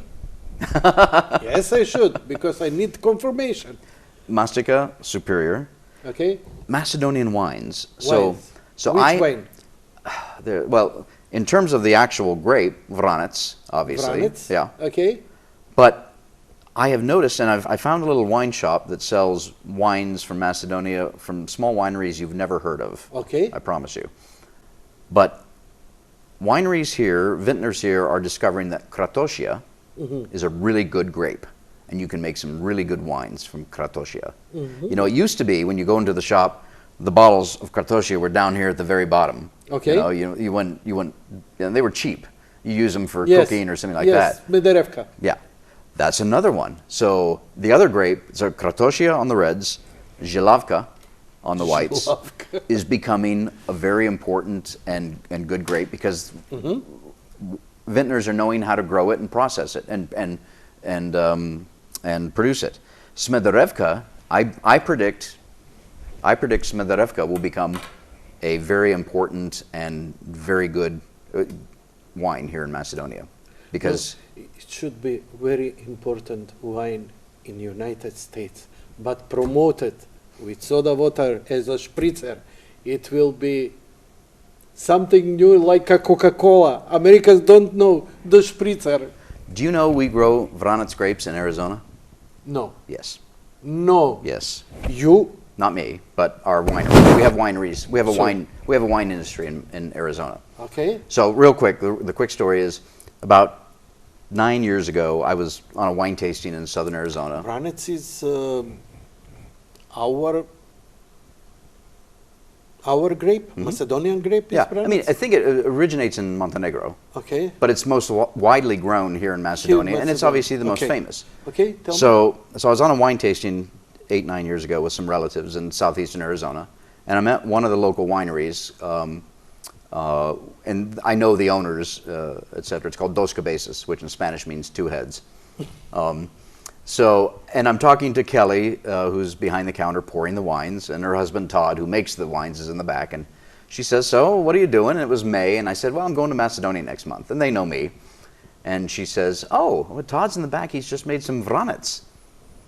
Vranac. I said, "No, it's not possible. There is Yeah. no Vranac in the United States, let alone Arizona." Come to find out, Todd and Kelly, the owners, had met. What was his name? The enologist for Tikvesh, Philippe. Okay. It was- Enologist from Philip. So they had met him okay. years ago at some international conference, and they told him about the soil, the temperature, the altitude, etc. And he says, "You should probably try and grow this grape called the Vranac." So Todd called the University of California, Davis at Irvine, California, which is the keeper of all things viticulture in America. So if you want to bring a new grape to America, it has to go to UC Davis. They'll take the cuttings that you send in. You have to do it in the winter. They'll graft it onto rootstock. They'll grow it for 2 years to make sure that it's free of pests and disease. And if it is, then they'll give it back to you as a fully growing grape. So that's the process how it, Yeah, that's that process. it should rise for 2 years at the Minimum of institute? 2 years, yeah. Minimum? Yeah. And then you can take it Right. and put They- it in the soil. Yeah, the way I call it, they babysit. They babysit. babysit it for 2 years. So he called them and they said, "Yeah, we actually do have some Vranac here." I don't know where they got it. They had it. He said, "I'll take it." So he took it, he grafted it on to his, and he's growing Vranac. And the other grape growers in the region he's giving them, a little bit of it. So they're growing it. Now the difference with at least Arizona wines is that Todd and Kelly at Dos Cabezas, they like to make a wine with like 6 or 7 different grapes. So it's got, 12%. Blended. Yeah, 12% of Cabernet, 9% of Merlot, 6% of Vranac, 10% of Syrah, whatever. So I can't tell that there's Vranac in it, but it is being grown and it is being served. And so what I want to do, I brought them a bunch of Macedonian wines 5 or 6 years ago. We sat down, some of the other wine growers came, we had a big scata, and then we did a blind tasting. Oh. And they loved the Kratosia, the Stanoshina, Stanoshina. which is the only grape endemic to Macedonia. It can only be found here. Okay. Stanoshina, the Vranac, of course, and the Temjanica. Temjanica. They loved it. So, what I want to do is to so in the winter you'll get cuttings of grapevines here because they're dormant. They're alive, but they're dormant. You would, prepare them, wrap them up, etc. You send them to UC Davis. They take them, etc. And then what I want to do is create Macedonian wines 2.0 in the high deserts of southern Arizona. High deserts. You mean it's a plain? Elevation. Yeah. So the elevation where they're growing is 4,300 feet. So that's what? 1,000. That's 1,300 meters. That's very high. Yeah. Very cold Yeah. for the grape. In the winter it is, yeah. But it's dormant then. But in the summer it's perfect. Great sunny hot days. Grapes have to struggle to Arizona, produce. there is no many cloudy days. Lot of sun. You'd be surprised. Yeah. No, we have a lot of sun. You're right. But we do have especially down there in southeastern Arizona, we have cold winters and snow and whatnot. But in the summer you get a lot of rain, but it's also very hot. So the grapes really have to struggle to produce a good grape. It's ideal growing conditions. Lucky for me, I'm the whiskey man. Whiskey or scotch? Interesting question. I'm a single malt scotch guy. I noticed that you become almost doctor enologist. You understand wines on a very, very high level. I enjoy them. You enjoy them. Yeah. So I mean, single malt scotch, I mean, my go-to is a 10-year Lafroig. that's American? No, Scottish. Scottish. Yeah, 10-year Lafroig. Lafroig. Lefroy. All right. Is it? You can buy it here. Can I buy it, or should I give a kidney for it? No, you can. It's I don't know. It's less than. It's 30, 40 euros. Excellent. Yeah. Tomorrow I'll buy it. Okay. Food. Food Yes. here. Here. All Macedonian food, except sadly, I'm allergic to tomatoes. I can't eat tomatoes. And No. I don't understand what are you talking about. I know. Sorry, I can't eat tomatoes. Really? Yeah, and fish. So Severe. I get a breakout in hives. I get a reaction. So Really? yeah. So I don't eat shopska. I eat tarator. Okay. Interesting. Yeah. No, I'm just thinking about how can I help you. I have some remedies so that I can send you some people. I don't know, but anyway, yeah. I mean, look, Macedonian food. I love Macedonian food. How is possible American to be allergic? It's to because tomato? it is so fresh. It's so natural. Yeah, it's so fresh. That's what's fantastic about it. I mean, this is a breadbasket, the country of Macedonia, producing so much good food. Okay, what else? Sarma? Sarma, love sarma. Moussaka? Absolutely. Absolutely. But Burek? skara, burek, oh, burek. Burek so meso. Burek so meso is the breakfast of champions. So how you keep your line so good? I go to the gym, so.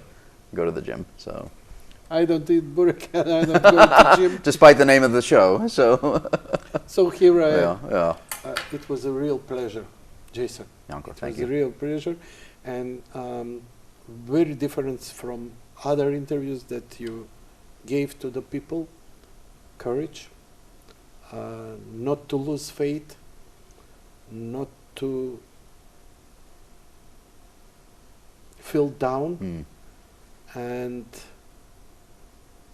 to keep up, to keep on going. Keep on going. There is Keep hope. on going. Hope. Yeah, there's hope. There is hope. Yeah, absolutely. Thank you very much for those kind words. Thank you very much for what are you doing for Macedonia, and God bless you, and hope to see you again. It was a real privilege. Thank you, Janko. Thank you for having me on your Thank show. you very Appreciate much. it. Почитувани гледачи, за крај од шоуво, од разговорот, шоу далеко сум јас од шоу, ќе ви го прикажеме повторно за понови генерации или оние што заборавила. Филмот кој го продуцираше Џејсон Мико, а се вика A Name is a Name, или името е име, и погледнете го, и особено бабата from Трпеца. бабата од Трпејца, која е кулминација на целово ова. Ви благодарам за вашето внимание. Лека ноќ и пријатно.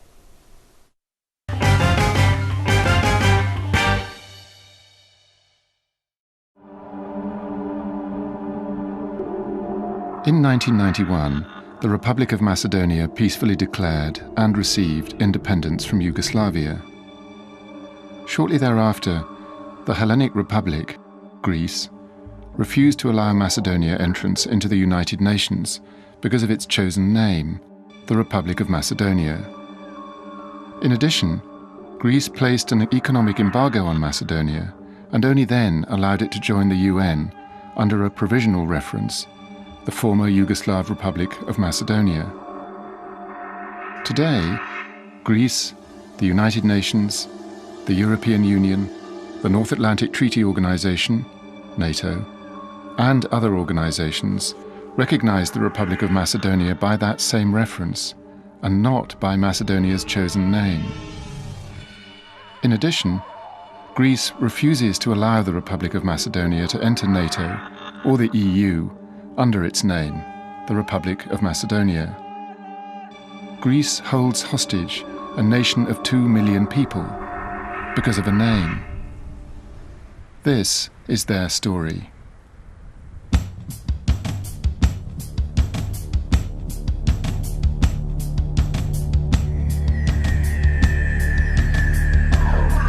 Why is it that in Europe, in the 21st century, a nation still struggles to have its name recognized? Why is it that its future and the prosperity of this sometime troubled corner of Europe are held hostage because of a name? How, in this day and age, can language, a simple act of naming, still evoke hatred? Although Alexander of Macedon has been dead for over 2,300 years, and the territory that was his empire is divided among many nations, his name is still invoked. Some Greeks believe he, his history and his name belong to them and no one else. Some Macedonians may feel the same way.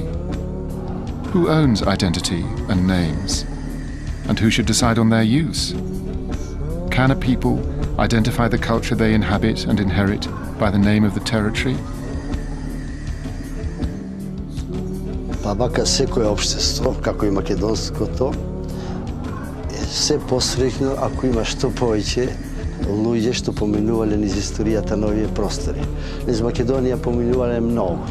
Дали војувале, дали се бранеле, дали тепале, дали напаѓале, се едно на многу цивилизации оставиле своји траги на овој простор, бидејќи нашиот простор е еден вид раскрстица на балканските крајолици. Значи, Македонија е богата со самото тоа што е наследник на сите тие цивилизации кои што ставиле свое културно наследство во нашите стратиграфски архиви. Every person, nation and culture is influenced by those who have lived on the land before them. Every stone, artifact or printed history helps to fill the vessel of culture and identity. I have come to the Republic of Macedonia to try to find answers.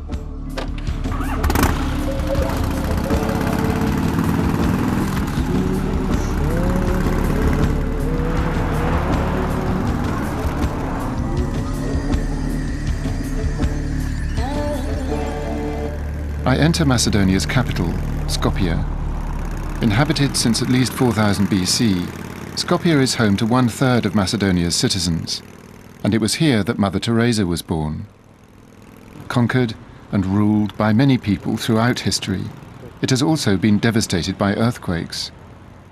Today, it is a modern city with a rich cultural heritage. My journey begins here.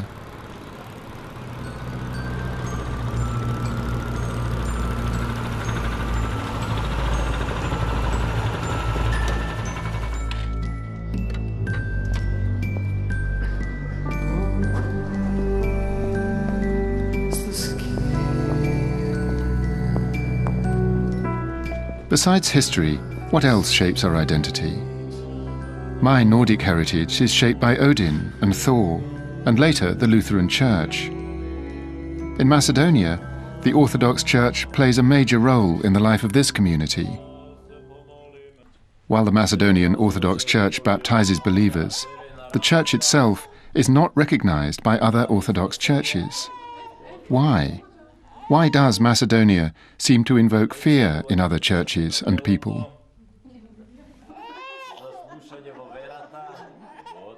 The names given to us at birth are our own, even though others may have them too.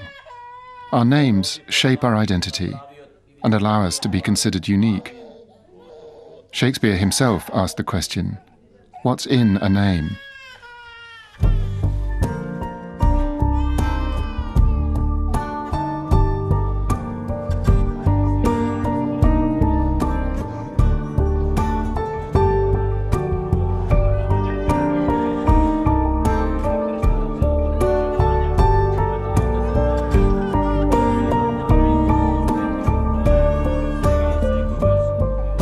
A name is a name, but your name's in the night.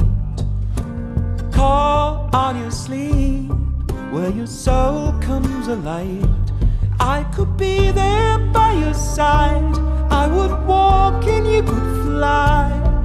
I'm not counting these days where I'm taken aside.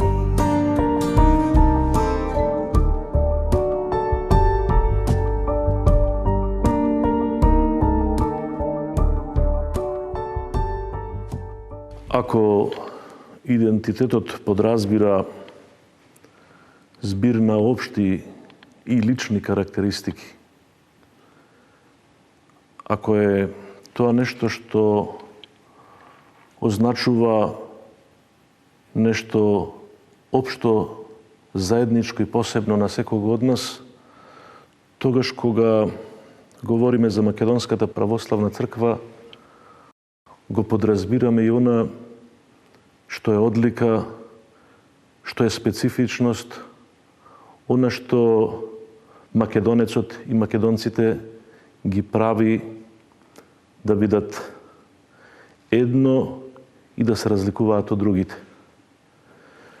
Македонската православна црква, како и другите православни цркви, е национална црква. Не е призната затоа што Македонската православна црква нема никакви канонски, нема богословски, нема пречки кои се во однос на нејзиното учење. Таа е во се иста со останатите православни цркви, но политичките причини се во основа пречка за признавањето, односно прифаќањето на Македонската православна црква. Јас верувам дека Македонската православна црква, како и досега, ќе продолжи да има своја улога во бранењето на идентитетот, во бранењето на вистината за македонскиот народ и ќе продолжи и верувам дека ќе опстои во бранењето на името Македонија, името на македонскиот народ, во одбрана на македонската култура, историја и се она што всушност им е заедно на народот, на црквата, на државата, на земјата Македонија.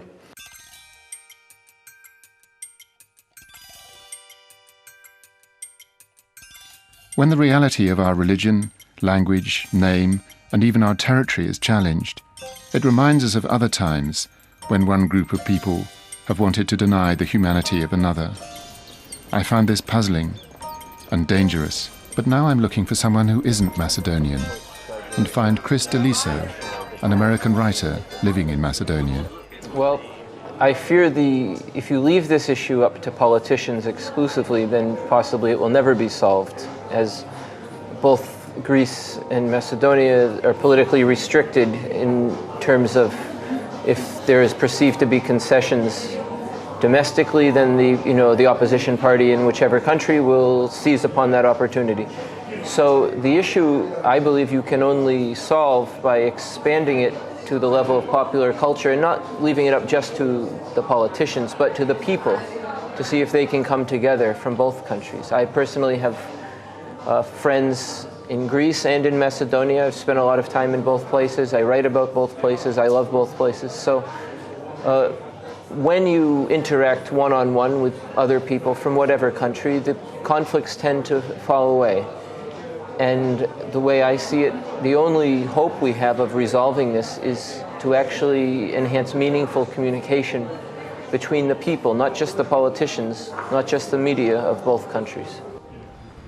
From Chris D'Eliso, I visit Prime Minister Nikola Gruevski. He was once a boxer, a fighter. But can he present a strong and persuasive argument for Macedonia, a country that seems backed into a corner by more powerful foes? Луѓето што живееле на овие простори од секога се нарекувале македонци. Уште од периодот на Александар Велики и пред него, и луѓето што во тој период живееле на овие простори се нарекувале македонци. И подосна, кога оваа територија била завземена од други држави, од други императори, кога била под Римско, кога била под Византиско, кога била под Османлиското царство, под Српско, под Бугарско и така натаму, секогаш се нарекувале, луѓето што живеат на овие простори се нарекувале македонци, и тоа никој не им го оспорувал, иако некои од нив се обидувале да извршат одредена асимилација, која што можеби делумно некаде успеава, делумно не, но луѓето од секогаш се нарекувале македонци. Дури во периодот кога постоеше поранешната Југославија од 1945 година до 1991 до нашата независност, ние бевме една од 6 републики во Југославија со презнак социјалистичка, бидејќи беше тоа комунизам, социјалистичка република Македонија. Значи и тогаш луѓето што живееа овде по национално се нарекуваа македонци. И никој не го спореше тоа, па ни Грција. Ние бевме и во тој период соседи со Грција. Границите не се променија. Тие што беа граници на Социјалистичка република Македонија, денеска се граници на Република Македонија. Тогаш никому не му пречеше тоа, ниту на грците. Денеска им пречи тоа, откако земјата ја зема својата независност. Значи, главниот аргумент е што луѓето од секогаш себе си се нарекувале тука македонци, што биле дел од државата Македонија кога таа постоела. On my travels, I've learned about Boris Trajkovski, Macedonia's second president, and about his passion for Macedonia's diversity and beauty. The tragedy for Macedonia is that he died in a plane crash on a mountain in Bosnia. However, his voice and legacy for Macedonia carries on through others.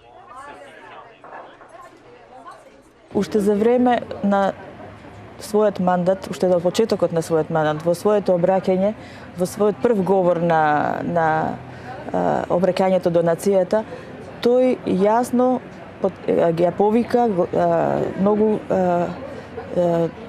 чисто бараше од меѓународната заедница да ја признае Македонија под своето уставно име и тоа беше негов приоритет. Значи, уште од самиот почеток на своето председателствување, тој ја повика меѓународната заедница да го признае, да ја признае Македонија под своето уставно име, бидејќи инаку, ако не се случи тоа, како инаку ние нашите вредности и принципи би ги оствариле, ако не го почитуваме, ако тие не го почитуваат правото на нашето основно право на наш идентитет.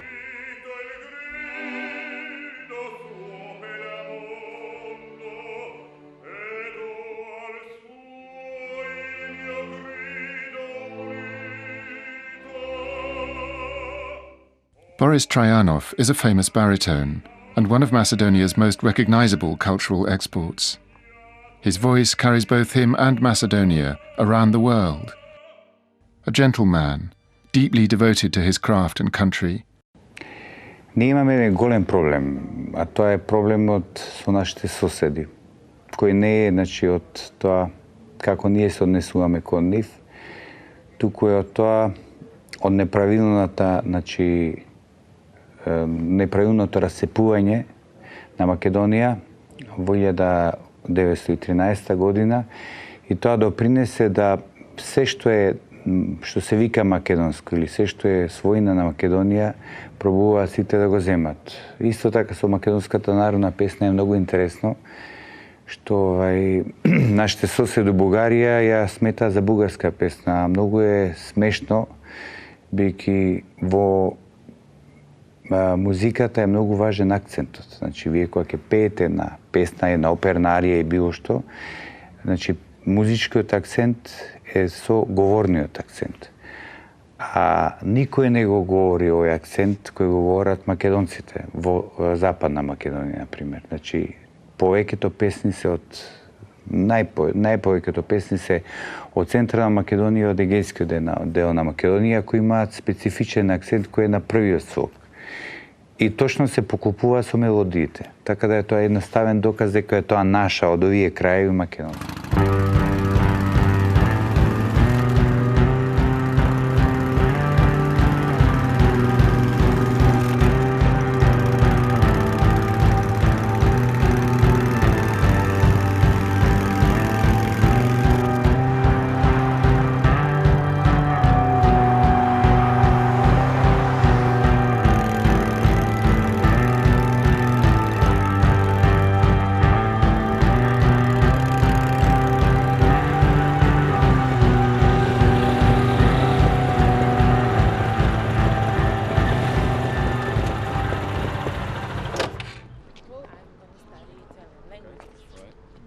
I visit Nikola Karev High School in Skopje, named after one of Macedonia's many heroes.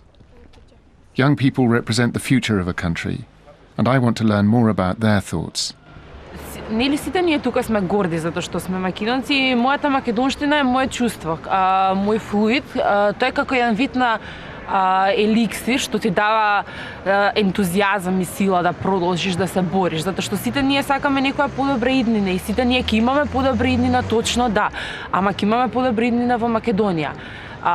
Значи, не оправдувам бегање во странство заради тоа што во Македонија нема перспектива, во Македонија има перспектива. Горда сум затоа што сум македонка, затоа што имаме неверојатно убава традиција, неверојатно убава култура и сме многу воспитан и цивилизиран народ. Ама мислам дека не сме доволно забележани и дека никој не дошол тоа да го види, да не запознае такви какви што сме. По името Македонија за нас македонците тоа не може да се опише со зборови. Со тоа се раѓаме и со тоа умираме. Тоа е оставено од нашите предци и ние треба да го продолжиме на наредните генерации. Со самото име Македонија се определува јазикот, нашиот јазик македонски, нашата националност и све друго што е поврзано со идентитетот. Без името ние не можеме за ништо да се бориме, бидејќи името е основа за све друго што доаѓа све друго што е обележено на еден народ. Друго, тоа што ние имаме проблем со Грција за името, тоа е веќе политичка фрустрација од страна на соседната земја. Со тоа што таа го прикрива македонското малцинство што живее во Грција и што не можат луѓето да си ги вратат своите имоти во таа земја, тие имаат документи за тие имоти, со што ја знаеме граѓанската војна во Грција, што таа е една од големите причини за ова све денес што се случува, каде што се иселени голем број на македонци од страна на егејскиот дел на Македонија. Значи, како што рековме, екзодусот трае и понатаму. Грција уште извршува таков иридентизам врз македонскиот народ. Што Грција сака да го прикрие тоа што треба да врати, што треба да прикаже кон светот, дека таа не е таа што се прикажува како лулка на демократијата, како и на држава која има огромна култура. Сепак таа кради историја, краде факти, краде докази, тоа е многу докажано насекаде. Сепак таа многу добро го прикрива со успешна политика, но вистината не може да се прикрие секогаш на лагата и се кратки нозете. За жал, од 1991 година, кога државата доби независност, постои конфликт кој го предизвика Грција. Имено Грција ненадено, откако ја добивме својата независност, отвори силна кампања, најпрви внатре во земјата, а подоцна и надвор, особено во Европската унија, каде што тие се членки, со кои што сакаа да побараат од нас и побара од нас да го промениме своето име. Тие имаат многу поголема моќ од нас. И финансиска, и како големина на држава, тие се 5 пати поголема држава, и политичка, затоа што се членки на Европската унија, членки на НАТО, економски поразвиена држава, така што таа моќ не само што ја користија, туку ја злоупотребуваа во овој период. Ги присилуваа земјите членки на Европската унија да не нарекуваат по друго име. Дури имаше една Лисабонска декларација во 1992 година, кога Европската унија заклучи дека мораме да го смениме името, дека тоа не смее да содржи зборче Македонија во него и така натаму. Тоа беше поразително за вредностите што ги има Европската унија и мислам дека Европската унија секогаш ќе се срами од таа декларација во 1992 година, од која што подоцна таа самата се откажа со тоа што почна да носи други одлуки, нови активности и така натаму. Па, мислам дека тој проблем не е многу експлоатиран во јавноста, во западните земји или воопшто, така да луѓето приоѓаат сосема нормално, кога ќе кажат дека сте од Македонија, а вие сте македонец. Значи, тоа не е нешто проблематично. Многу по-проблематично е кога зборувам со нашите соседи, например. Пак ќе споменам бугарите, кога ќе речам од каде си, од Македонија, значи бугарин си. Јас едноставно кажам, ти си учел тако во своето школување, нема зашто да дискутирам со тебе, не сакам да те убедам, јас сум македонец и ако сакаш да имаме една нормална комуникација, ако не можеш да го прифатиш тоа, тогаш избегнувај таа тема. I leave Skopje and continue my journey. There is more of this country to explore. I'm anxious to see the beauty of the landscape and, equally important, to learn from those outside the capital what they think about these sometimes abstract but profound issues.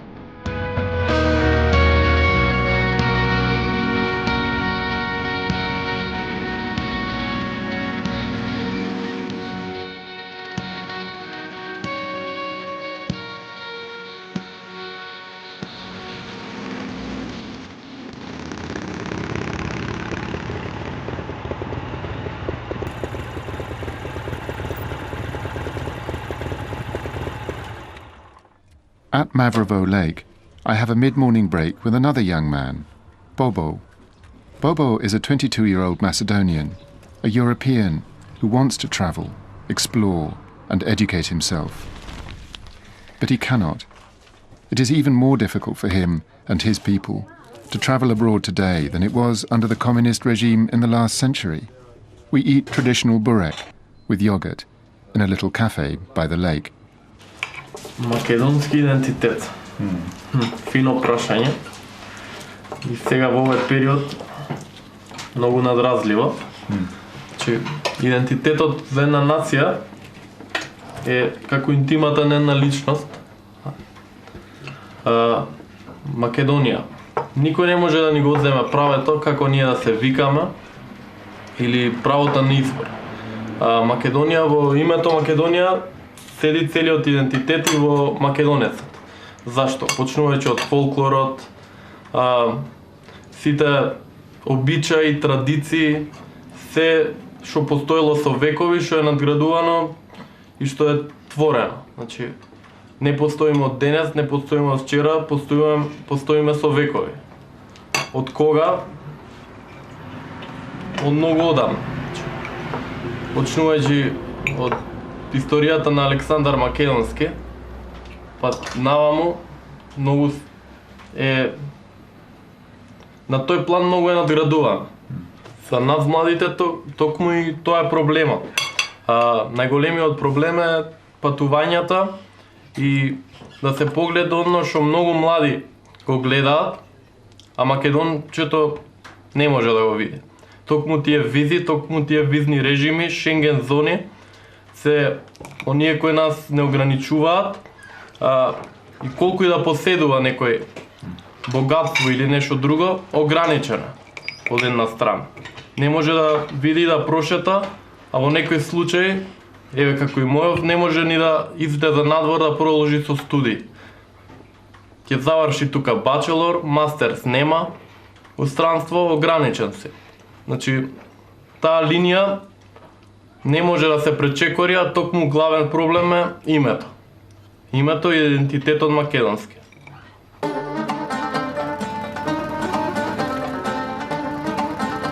As a Scandinavian, I can travel anywhere I want in the world today, usually without visas. Within Europe, I don't even need my passport as I move across borders that not very long ago were contested by armies. I'm not sure what my perspective on the world would be like if I could not travel freely from my own small country.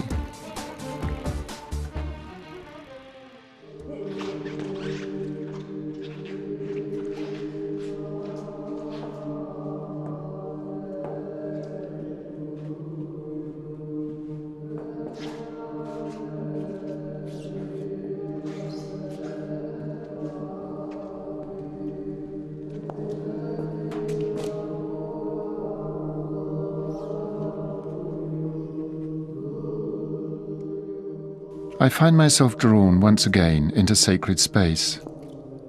Faith plays such a large role in our lives. The mysteries of the Orthodox Church are not entirely known to me, but I assume Macedonians would appreciate it if their church could stand as an equal with other churches. Their prayers are no different. Ако не се викаме македонци, тогаш не знам како би се викале и зашто да го смениме. Која е таа сила која што може да ти го смени името. Тоа само може присилно, али тоа времено стои. Турците 500 години владееве тука, па не потурчиле. И се останале македонци. И така да Македонија ќе се биде македонци, ќе се вика Република Македонија, така ќе останеме. Душата и срцето ни е во Македонија.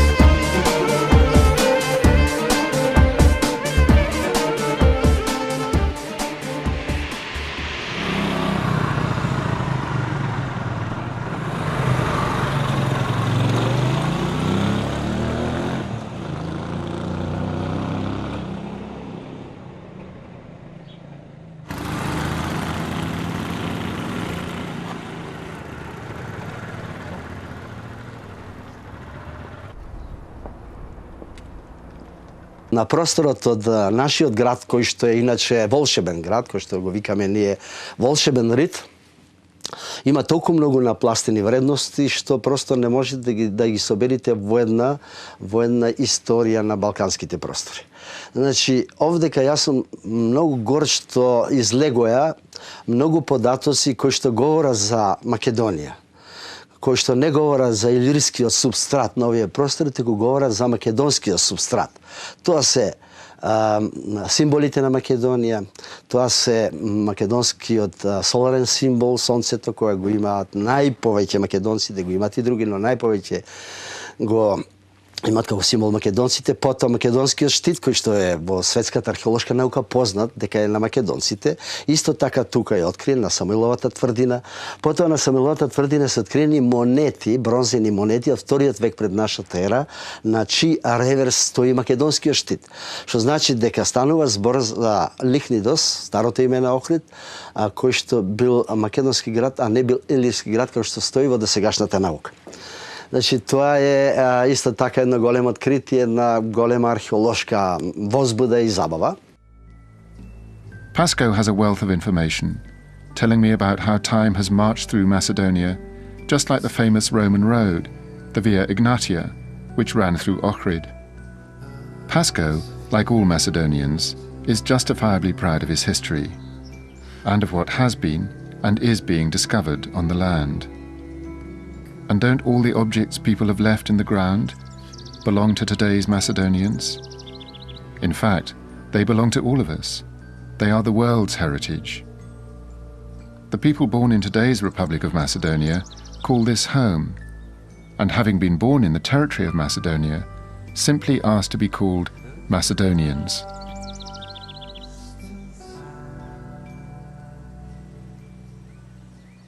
Значи, решение може да се најде, ама во тоа, мислам, треба не само добра волја од, како што викаат, од двете страни, Грција и Македонија, туку добра волја од Европската заедница. Америка, Канада, другите земји во светот, ето спомена 125, покажаа разбирање за уставното име Република Македонија, кое не задира во интересите на соседните држави како Бугарија и Грција. Отстапка беше направена, колку што знам, и со знамето, во уставот беше внесени некои измени. Може не компромис, само треба поголема флексибилност на големите држави од Европската заедница. Дека се гордеам со тоа откритие, се гордеа сите македонски археолози. Таа има огромно значење во археолошка смисла. Во суштина има многу теории зошто се ставале златни маски на лицата од покојниците, но вистинската теорија е она која говори за тоа дека златни маски му се ставале на луѓе кои што ке починеле и кои што биле специјално одбрани да бидат гласници меѓу живите и мртвите. Значи, ваква златна рака постои само уште еден примерок во светот, тој од Требениште, исто од овдека е Охрид, но се наоѓа во музеот, археолошкиот музеј во Софија. И таа има прсенче исто така, како ова. Значи, само две златни раци во светот, едната ви ја држам јас сега, а другата е во археолошкиот музеј во Софија. Нели е прекрасно чувство да се држи ваков експонат? About 20 kilometers down the road from the city of Ohrid is Trapetsa, a traditional fishing village along the shores of Lake Ohrid. Much of the beauty of this country is captured in this place, and as the small waves crash endlessly upon the shore, it seems that here time has stood still. The quietness reflects a simpler, yet more settled time in history. Видите, за мене Македонија се претпоставува најголемата гордост. Гордост со која јас се гордеам, моите татковци, дедовци и прадедовци и војнина која што сакам да ја наследам да биде така, дека сме ние сепак македонци и дека никој во животот не може да ми го мени. Македонка срце. Права македонка. Име неќе ме се смените. Македонско име нема да се смените. Немат. Мен веќе немат. Македонија и друго ништо. Нема да го смени не името. Кој сака на кај име нема да се смени. Не се сменало од бабан ден, кој се застоело овде катрпеца, што се викало, име не се сменало македонско, сега ние да го смениме, тоа не. Не го смени името. Не. Нема да си се поизмамиле да го мените името срце. Немојте. Немојте да го сторите. Не. Тоа право не ви давам. Reluctantly, I leave Trpezza and Lake Ohrid and continue on my way to Bitola this early autumn night. I'm beginning to understand better who these people are and what they want. I can really see the Milky Way tonight. From the furthest edge of memory out of sight. Will the sky begin to fall? No one knows at all. No one knows.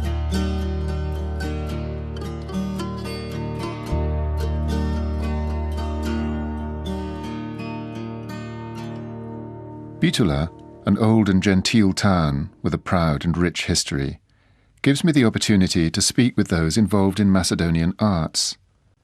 This town was once home to the consulates of foreign countries, and Ataturk, the founder of modern Turkey, went to military school here. Today, Bitola hosts film and arts festivals. На таа тема има една многу убава песна од Анте Поповски Македонија, во која што вели овде тревката зелена е по македонски. Овде и мравките шепотат по македонски. Ако го истиснете каменот, од него Македонија, македонското срце и македонскиот бит ќе го истиснете. Тоа е есенцијата на македонецот. Затоа да се биде припадник на една нација, на еден народ кој што сам по себе е световен народ, е гордост и привилегија. Затоа мислам дека сите патриотски чувства треба да се сплотат кон едно, а тоа е да се биде човек на човекот. Супер го кажа. Добре, јас секогаш се чувствувам различно како македонец. Некогаш се мразам оти со македонец, некогаш многу сакам дека сум македонец, некогаш се гордеам, некогаш патам заради тоа. Во секој случај човек за да издржи, да не види да не направи идентитетно самоубиство, навистина треба да сака да биде она што е. Сега вака во еден момент јас никош не можам да кажам зошто јас се чувствувам македонец и што е тоа што ме прави македонец. Доаѓа нешто, не е мое, меѓутоа многу се наоѓам во тоа, верувам многу луѓе она црвено и црно на Блаже Конески. Добре. Па и стендо. Нормално, боите се за сите. Везилка, два конција срцето параите. Не, добро, црната и црвената боја се ткаени кај нас од друг аспект. Од аспект, да речеме, на животот, нели символичното значење на црната боја и на црвената боја. Нормално. Меѓутоа, кај нас тоа е доведено до ниво на не тоа некоја уметност која што е, да речеме, ефемерна, ами уметност која што ги открива прапочетоците. На постојањето имено, меѓутоа во исто време не само прапочетоците, ами и начинот, принципот на живење и предавање. Можеме да кажем дека се ендемични боите. Ендемични се. Затоа што ги наоѓаш, еве ги. Тука црвената, белата, ова црвената и црната. Сега нормално. Нема да се гледат ако нема бело. Ние немаме проблем со грците, тие имаат со себе си. Од проста причина, заради тоа што кај нив не само што се как се вика речи го развиени чувствата, нивните националистички. Гледате дека светот ги нивните политички чекори ги прогласува за апартхеид. Не постојат македонци, не постојат албанци, не постојат турци. Ајде за име Божие во светот и да појдете да речеме што знам на Гренланд. И таму ќе најдете 2, 3, 5 вери. Јасно ви е дека таквите работи постојат. А да во светот кажете дека таа работи не постојат, нешто со вас не е во ред. Мене никој не може да ми го одземе правото, ниту на чувство дека сум јас македонец. Обидот да ми го одземе е само негова трагедија, а не моја. Јас го знам начинот на кој што ќе се одбранам. Еве го, мојот македонски, чист македонски говор. Јас како македонка се осеќам пресретна. Мала држава со луѓе со богат дух, добра, голема култура. Се осеќам пресретна што сум македонка. Иначе да се надоврзам за она ахимсата на Ганди, дека толку сме мирен народ, ако станува збор за национализам, ние немаме таква екстремна јака националистичка партија овде ако збораме за политика, колку што имат сите земји околу во нашата земја. Апсолутно.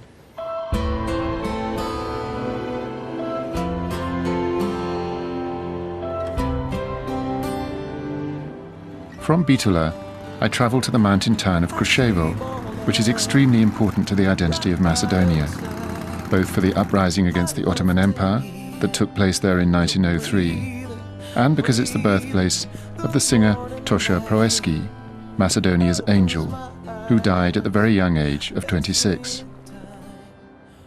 Придонесот на Крушево како една република, која што во 1903 година е воспоставена по крвавото Илинденско востание, во темелите на македонската државност на сите несомнено е позната.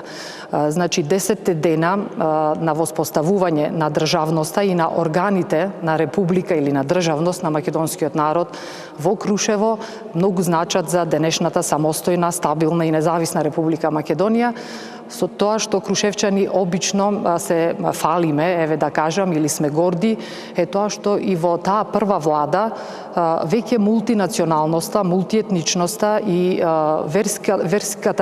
верското изразување биле застапени. Значи, од 6 представници на владата имало 2 македонци, 2 власи и 2 албанци. Уште од тогаш понатаму во Крушево се негува толеранцијата со животот и на некој начин почитувањето на личностите, а не почитувањето, да кажам, на некое поинакво размислување. Животот тука значи дека секогаш и секаде македонецот го носи Крушево во своите срца и секогаш за 2 август се враќа тука за одново да се напие, што викаме ние, од изворите на револуционерноста, од изворите на националноста, од изворите на своето битие, за да не заборавиме кои сме, без разлика каде сме. It's the hardest thing I ever have to do, to walk away from you. When I wanna hold you, it's the hardest thing every single day, to have to turn away. I want you to know that this is the hardest. Одам на одмор во Грција, прв пат сегова година не отидов, како еден символичен протест кон ветото што Грција го направи кон Македонија, но стално одам во Грција, сакам Грција и мислам дека е прекрасна земја и народот е многу симпатичен, но кога ќе дојдеме баш со таква дискусија и стално исто, например, ќе каже не, тука Македонија, таму Скопје, јас ќе кажам добро, како се викаш ти? Димитри, а викам не, ти си Петре. Јас Димитри, викам не, ти си Петре, јас знам сигурно, викам сум читал, викам од некаде.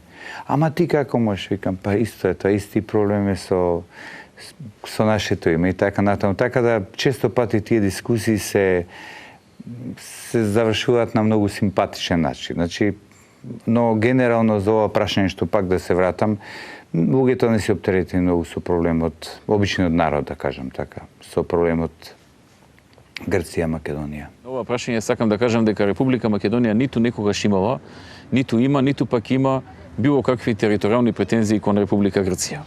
Ние не бараме никаква монополизација, ниту пак сакаме да кажуваме дека само тука е седиштето на она древна стара Македонија. Ние сме дел од таа. И не негираме дека дел од тоа има во Грција, не негираме дека дел од тоа има и во други држави.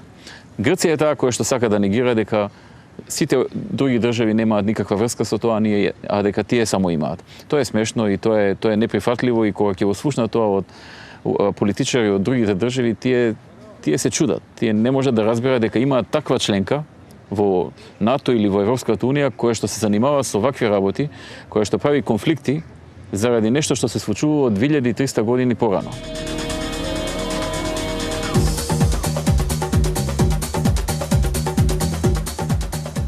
I have found that the problems that keep this nation hostage are related to 2,300 years of history. But there is more. I have arrived at a mountain called Kokino, where 4,000 years ago a sophisticated science was practiced. Today, this is one of the world's astrological wonders. Will anyone claim ownership of this? Ова е мегалитската обсерваторија Кокино.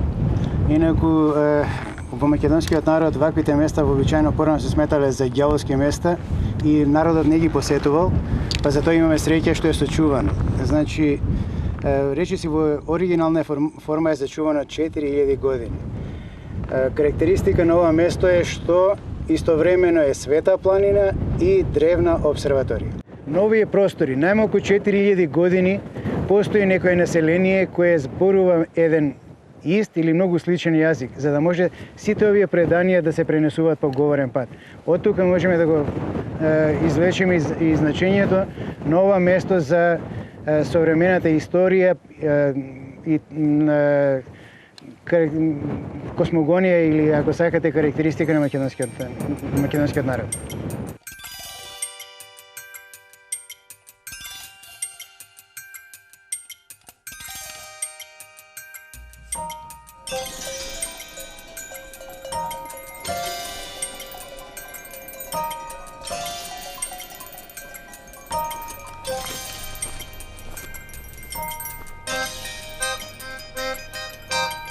A farm high above the hills of Berovo and near the border with Bulgaria. Together with his wife, mother and father, Vlado, a sheep farmer, represents the warmth and hospitality of a people who desire nothing more than to be acknowledged for who and what they are. Па важно е зашто сега да го мениме после толку долго време. Се знае кој што е и така, и поставени граници, што има да мениме сега, граници ово, оно, или ќе се правиме грци, турци или бугари. Овде сме на оваа територија во Македонија и ќе бидеме македонци. И треба да останеме македонци. И не треба државата да ја продадеме. Без разлика кој е на власт, што ќе на власт и како. Ние сме обични граѓани, али ние исто имаме доста удел да помогнеме во оваа држава за да останеме македонци. Јас сум 38-40 години. 40 години сум бил македонец. Утре треба да станам друго нешто? Не. И значи треба да остане тоа. Треба да остане на моите деца, па на моите внуци после. И така. Еден ден мислам дека тоа ќе се смени. Еден ден ќе се појават и политичари кои што во Европската Унија ќе речат доста е. Фала да дојде, ако е убаво. Thank you very much. Bye. Bye.